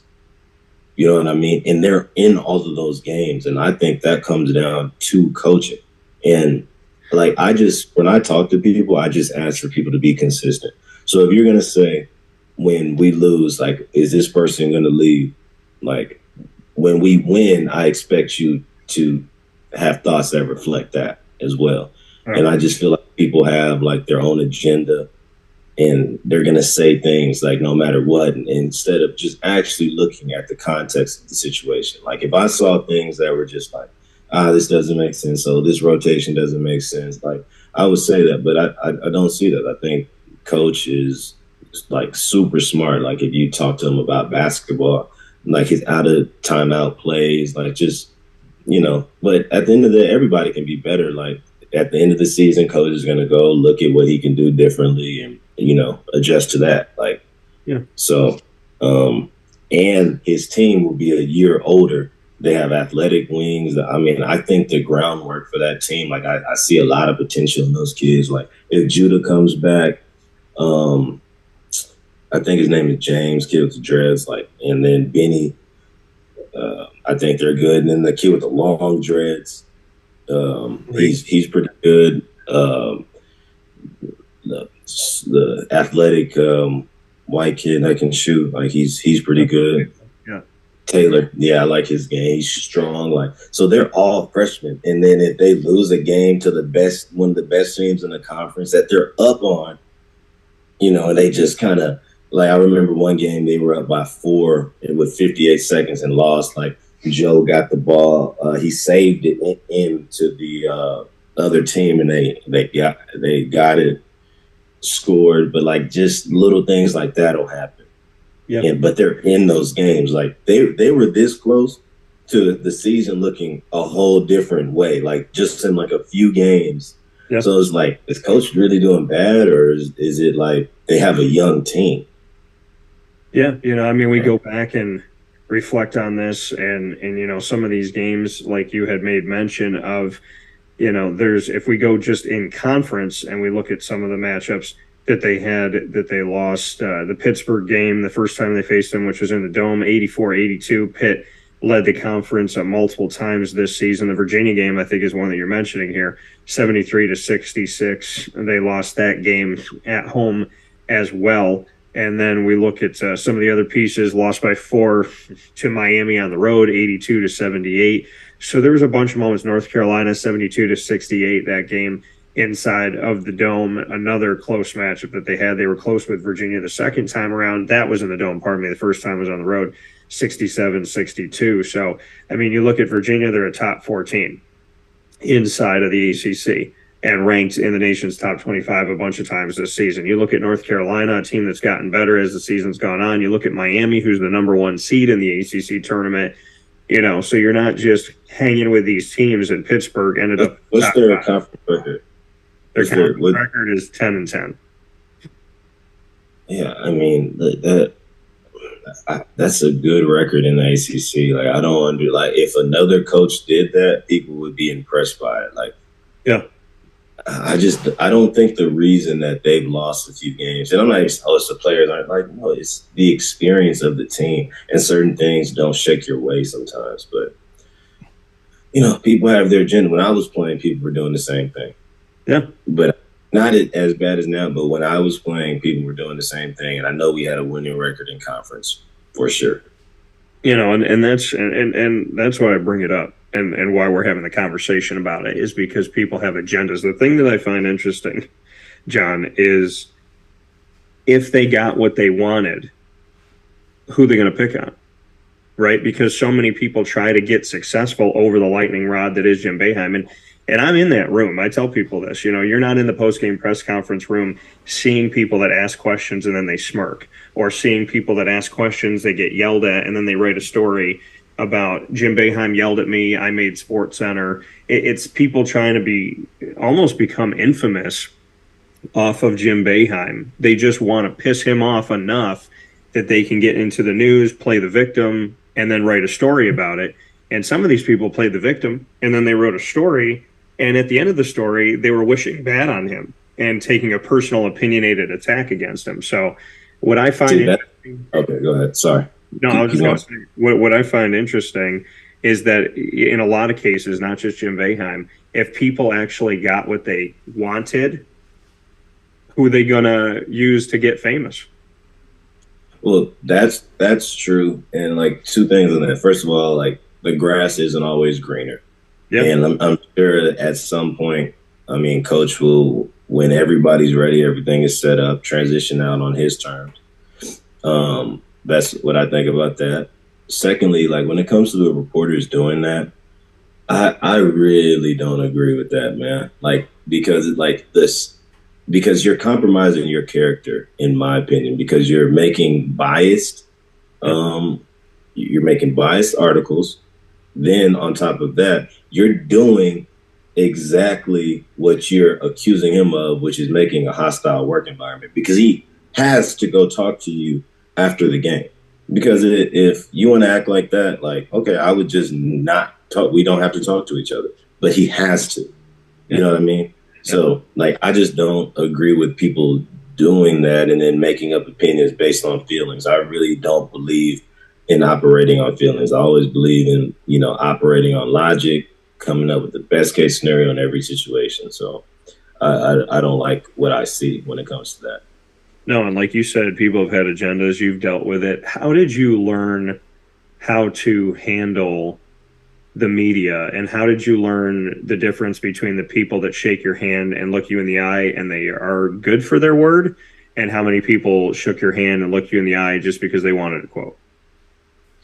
I had my thing with the media and, the people in the town, man, but it was an adjustment for me, because I didn't have that much coverage. And then obviously, like, I was playing well, so I became popular. So everybody wanted to talk to me, but I'm like, it would be the same people.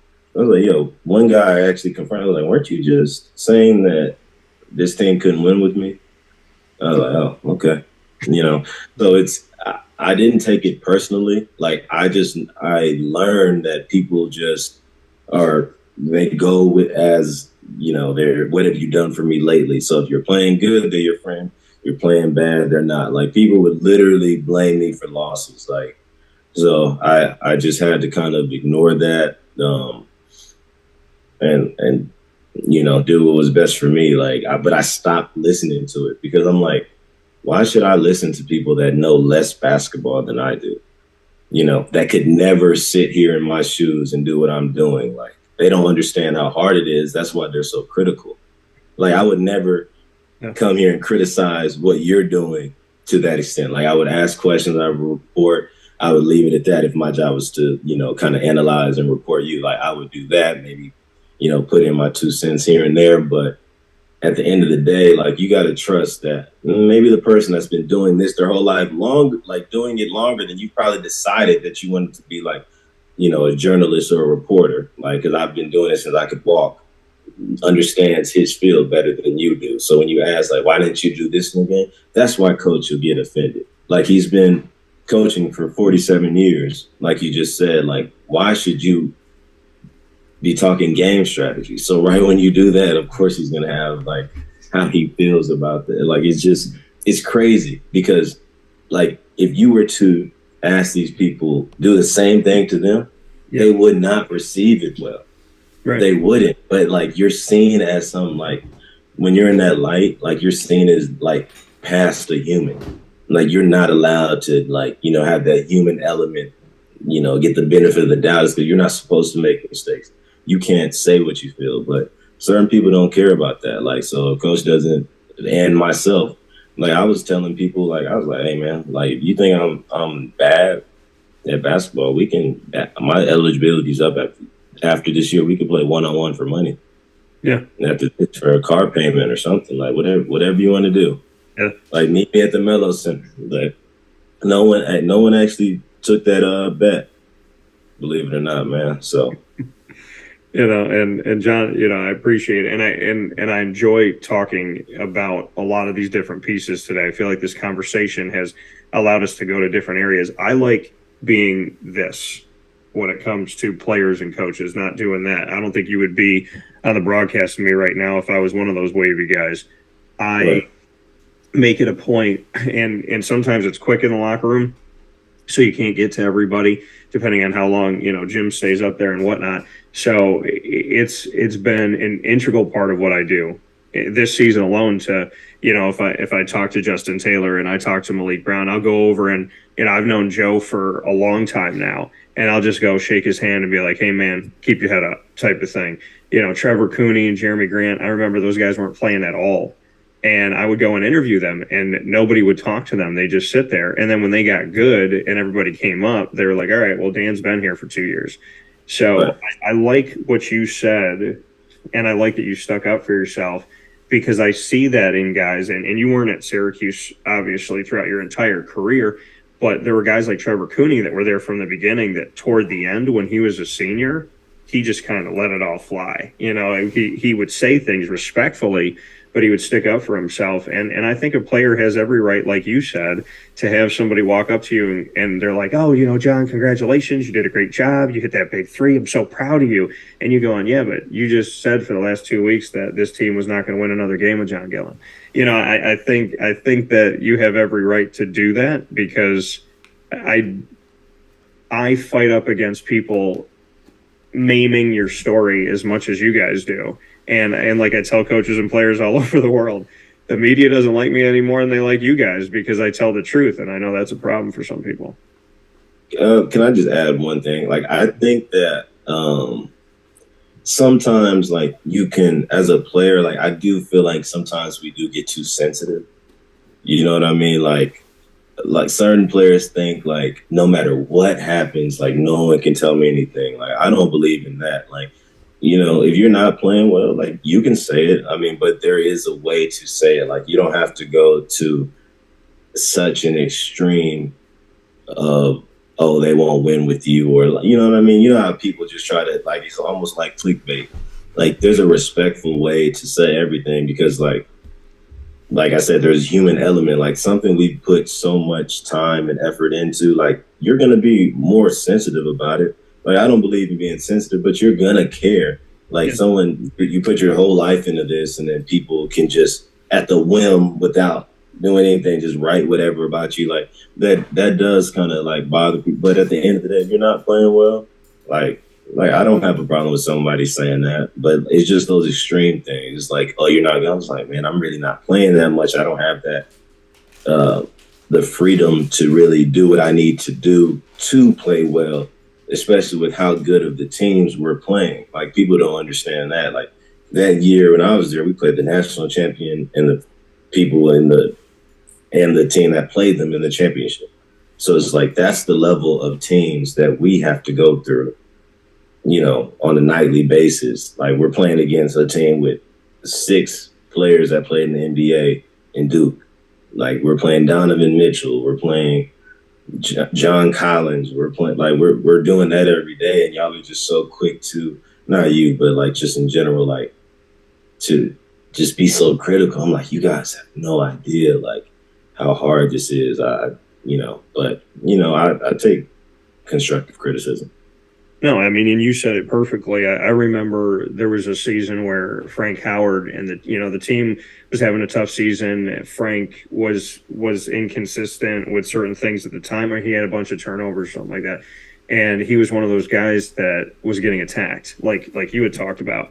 And I was writing articles looking at the team saying, I can't lie that the team is looking great right now. There's obviously issues, but there's a constructive way to talk about it where you're not attacking Frank Howard and have his family read it and go, oh, okay, like, that's nice. So, I always tell people, I said, if you can write articles about a team that's struggling and the people that are struggling within the team can shake your hand, give you a hug, and thank you when they see you, then you've done your job. You constructively criticize, right? You look at a way for it to get better. You say, this isn't right, but this is how we can tweak it. And I think that's a lost art of being able to have thick skin, hear constructive criticism, and at the same time know that person's looking out for your best interest and they want you to succeed. Because, I mean, to this day, Frank Howard, whatever he's doing in his life, I would want him to be successful. If he was a pilot, if he was a janitor, if he was a teacher, if he was running for political office, I'd want the man to be a successful guy. And I think that people kind of view life, in closing here, what we've been talking about, I think a lot of people view life as transactional. And that's where you get lost in everything when you don't build strong and real bonds because you're just looking for the transaction. Yeah, I agree with you, man. So that coming from John Gillon. John, you got the final word here. Words to Syracuse. You said exactly what I said going into the season. There was no way to really understand this team until this team got on the court. 7 new faces, 6 true freshmen, Munir Hema transferring in, Benny Williams getting a bigger, more expanded role, and Joe Girard III becoming a shooting guard, which is what he was in high school, but becoming that predominantly now more than anything. So this was a team full of newness, and there really wasn't any way to gauge it. I look at 17 and 14, and I say, if you have this much youth and this much change, and you have a winning season, that is something great to build upon, to come out of here with a winning season. I'd love for you to have the final word about these guys.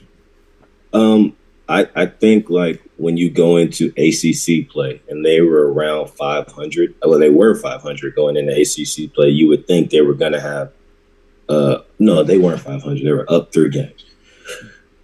You would think, like, okay, with this tough schedule, like, these kids will probably end with a losing schedule this year. Like, literally, like I said, my brother's GA LSU, they lost like 11, 12 games in a row.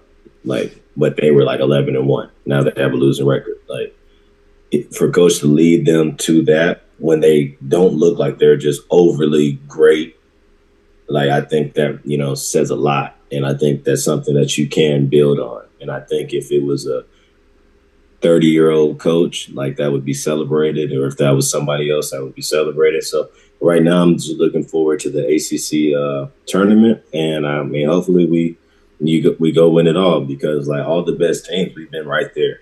Like, and I feel like we can, beat anybody, especially with the zone in the tournament. And let's win it.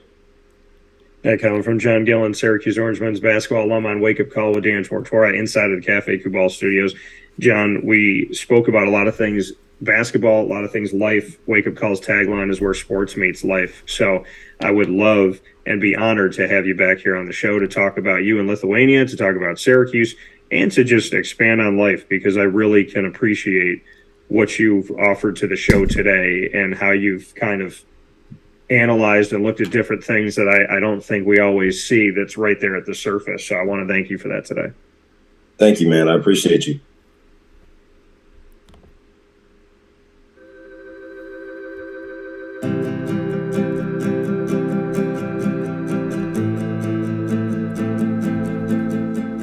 Cafe Kubal offers same-day local delivery of our products, offering no delivery charge for Onondaga County.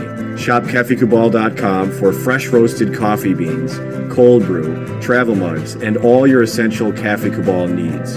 Cafe Kubal, coffee for the soul.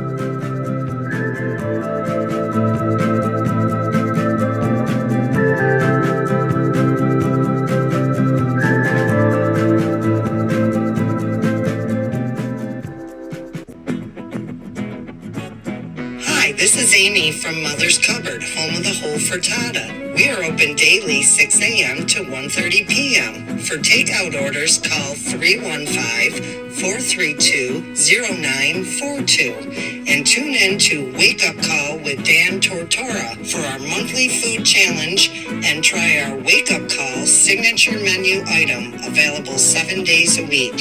Here at Mother's Cupboard, we are Central New York, and it's our honor to serve you.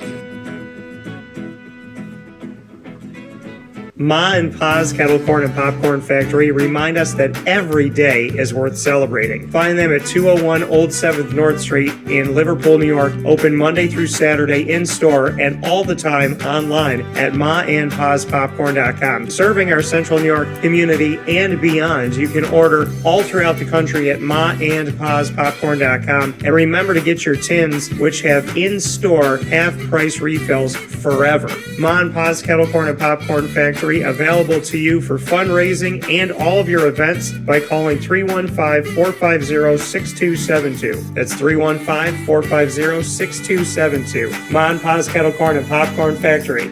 How corny are you?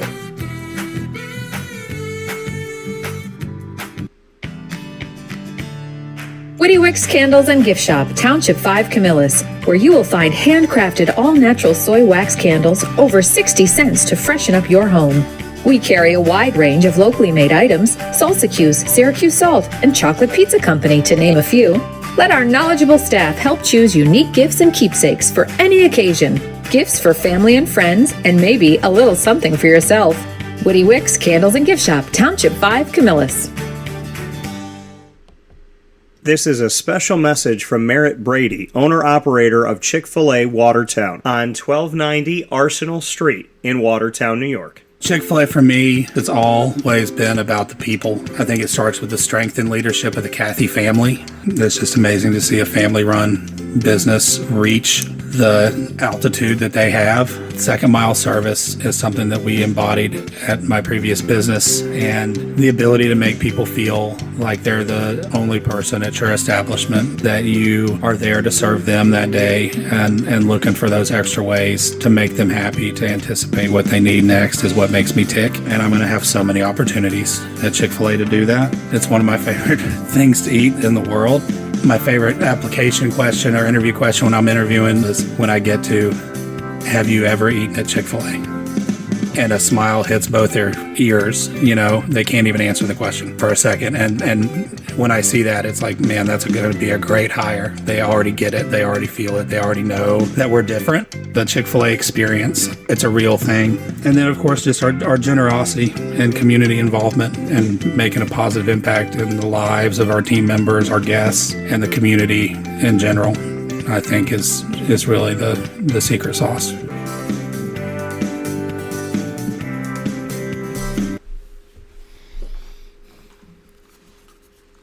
Welcome back here to Wake Up Call with Dan Tortora inside of the Cafe Kubal Studios, hanging out with you where sports truly meets that thing called life. And happy to be here with you as always every Monday through Friday from 9 a.m. to 11 a.m. Eastern Time. Got a little wardrobe change here as we're getting ready for the Syracuse game down in Greensboro. So I will be out at the game. I'll be at all the games today, and I hope that you stay close with us on Facebook at Wake Up Call DT, Twitter at Call DT, and Instagram at Wake Up Call _DT. Game stories written about every single game in the ACC tournament. The 3 games yesterday in the first round all have stories on wakeupcalldt.com. Click on the articles tab, or you can go to our social media and find the links there on Facebook and Twitter. So make sure that you do that. Very excited to have all the games on the docket today, and I put together also my bracket here, and so excited to see what's going to happen here. But this is the original bracket that we have here. I don't know if you guys can see it here, if it'll let me show it to you. Probably won't. So the original bracket, hold it here. No, there it is. So that's the original bracket. And so games today, we have Syracuse, number 8 seed against 9 seeded Wake Forest at noon Eastern Time on ESPN in the second round of the ACC tournament. Then at approximately 2:30 p.m. Eastern Time, we have Georgia Tech, who is the 13th seed, who won yesterday over 12th seeded Florida State. They'll take on Pittsburgh, that's the 5 seed. And then tonight at 7 p.m. Eastern, and that game's on ESPN too, ESPN as well, that being Georgia Tech and Pitt. And then tonight on ESPN 2, we have at 7 p.m. Eastern time a second round game between Boston College, the 10 seed who defeated 15 seeded Louisville, will take on number 7 North Carolina. And then at 9:30 p.m. Eastern time approximately on ESPN 2, we will see number 11 seeded Virginia Tech, who took down number 14 seeded Notre Dame, go and face number 6 seed NC State. So 4 games today in the second round of the ACC tournament. Can't wait to cover that with you. So I'll see you over at the Greensboro Coliseum as Wake Up Call is live on location in Greensboro, North Carolina. That's what's behind me. And you know the hashtags. Hashtag Wake Up Call everywhere. Hashtag Wake Up Call on the road or short. Hashtag Wake Up Call OTR for on the road. Want to thank Liz Beville and Tracey Roman for being my guests for the Dolphin Dive today in our exclusive multimedia marketing partnership. And I want to thank John Gillon for joining me in Tourney Time Talk and going well beyond the world of sports and talking about a lot of things that I thought were wonderful topics for today, and a conversation that flowed very freely. I really, really enjoyed my conversation and the thoughts of John Gillon. You can find Wake Up Call every Monday through Friday, and I want to make sure I mentioned to Liz Beville and her story, and the team starting 2-0, being ranked in the top 3 in the nation right now as they have a game at Ted Grant Field today and this afternoon on Wednesday, March 8th. So if you're in town in Syracuse, go out and see the game. And, of course, to Tracey Roman and her softball team, who have another trip coming up here very soon, and they faced off against some of the best in the nation, which will hopefully help them out as they get into conference play in the NE10. Wake Up Call with Dan Tortora here with you Monday through Friday from 9 a.m. to 11 a.m. Eastern Time, youtube.com and facebook.com/wakeupcalldt, facebook.com/livenowdt, and you can also find us appearing on Podbean now, wakeupcall.podbean.com. So if you go to the Podbean app and search Wake Up Call with Dan Tortora, you'll be able to pick up the live feed and join us in there as well. Big thanks to all of the wonderful places that carry our show. We've actually added some places, so this is going to get bigger, this screen here. Amazon Music, Audible, iHeartRadio, iTunes and Apple Podcasts, MixLR, Player FM, Podbean, Podvine, TuneIn, Spotify, Stitcher, and YouTube. Find Wake Up Call by searching Wake Up Call with Dan Tortora, or one word, Wake Up Call DT, as we continue to expand. And a big thanks to our incredible partners at Cafe Kubal, Carvel DeWitt, the Wildcat Sports Pub, K9 Camp Dog Daycare, Avicoli's, Ma and Pa's Kettle Corn and Popcorn Factory, PB&J's Lunchbox, Chick-fil-A Watertown, Mother's Cupboard, 317 at Montgomery Street. The name of the location is the name of the restaurant.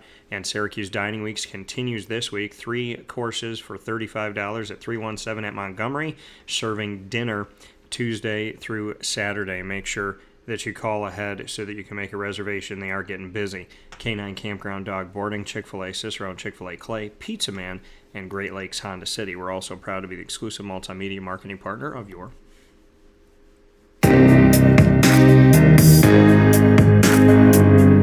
LeMoyne College Dolphins. This fits up every single month on Wake Up Call with Dan Tortora, as you know. And we are always honored and privileged to bring the stories of the LeMoyne College Dolphins right here to you.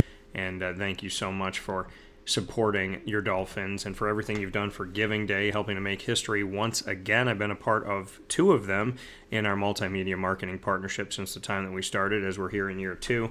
And I cannot thank you enough for all that you do to give back to LeMoyne College and to want to see them evolve and grow and do well. So much appreciation and many thanks for that.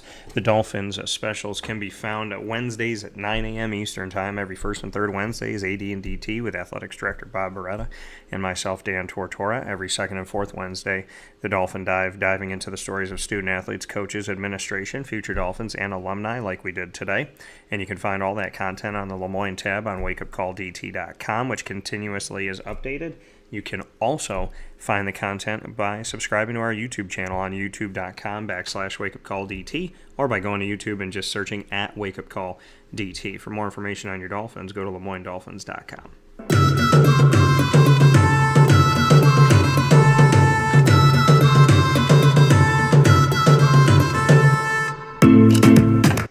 The Bryan and Stratton College Bobcats of Syracuse are proud exclusive multimedia marketing partners with Wake Up Call with Dan Tortora. You can find your Bobcats every single month here on Wake Up Call with Dan Tortora, and we get to tell the stories of the fantastic coaches and student athletes, national champion men's soccer team, national champion women's soccer team. This year, once again, the men's and women's basketball teams are vying for a national championship in the USCAA National Tournament, and we have the inaugural season making history daily for the baseball program at Bryan and Stratton College of Syracuse. So many great things coming up on Bobcat Buzz. That feed continues to grow on the BSC Syracuse tab on wakeupcalldt.com, so subscribe to the website and find us there. You can also find all of our content on youtube.com/wakeupcalldt. Click subscribe and search Bobcat Buzz. For more information on your Bobcats, go to syracuse.bscbobcats.com. With that being said, here on the show, like I said, I'm heading off to the Coliseum. I will be there all day long, covering all of these wonderful games with these fantastic teams and coaches, starting off with my hometown of Syracuse, New York, facing off against Wake Forest, the team that they just faced in the Dome and defeated to end their losing streak. So very excited about the opportunity to spend some time with you at Greensboro Coliseum, and of course on social media at WakeUpCallDT on Facebook, at CallDT on Twitter, and at WakeUpCall_DT on Instagram. Make sure you go to WakeUpCallDT.com, click subscribe, and bookmark and save it. All of the games will have articles on there as they do from yesterday, so make sure you read all of those and catch up with what's going on.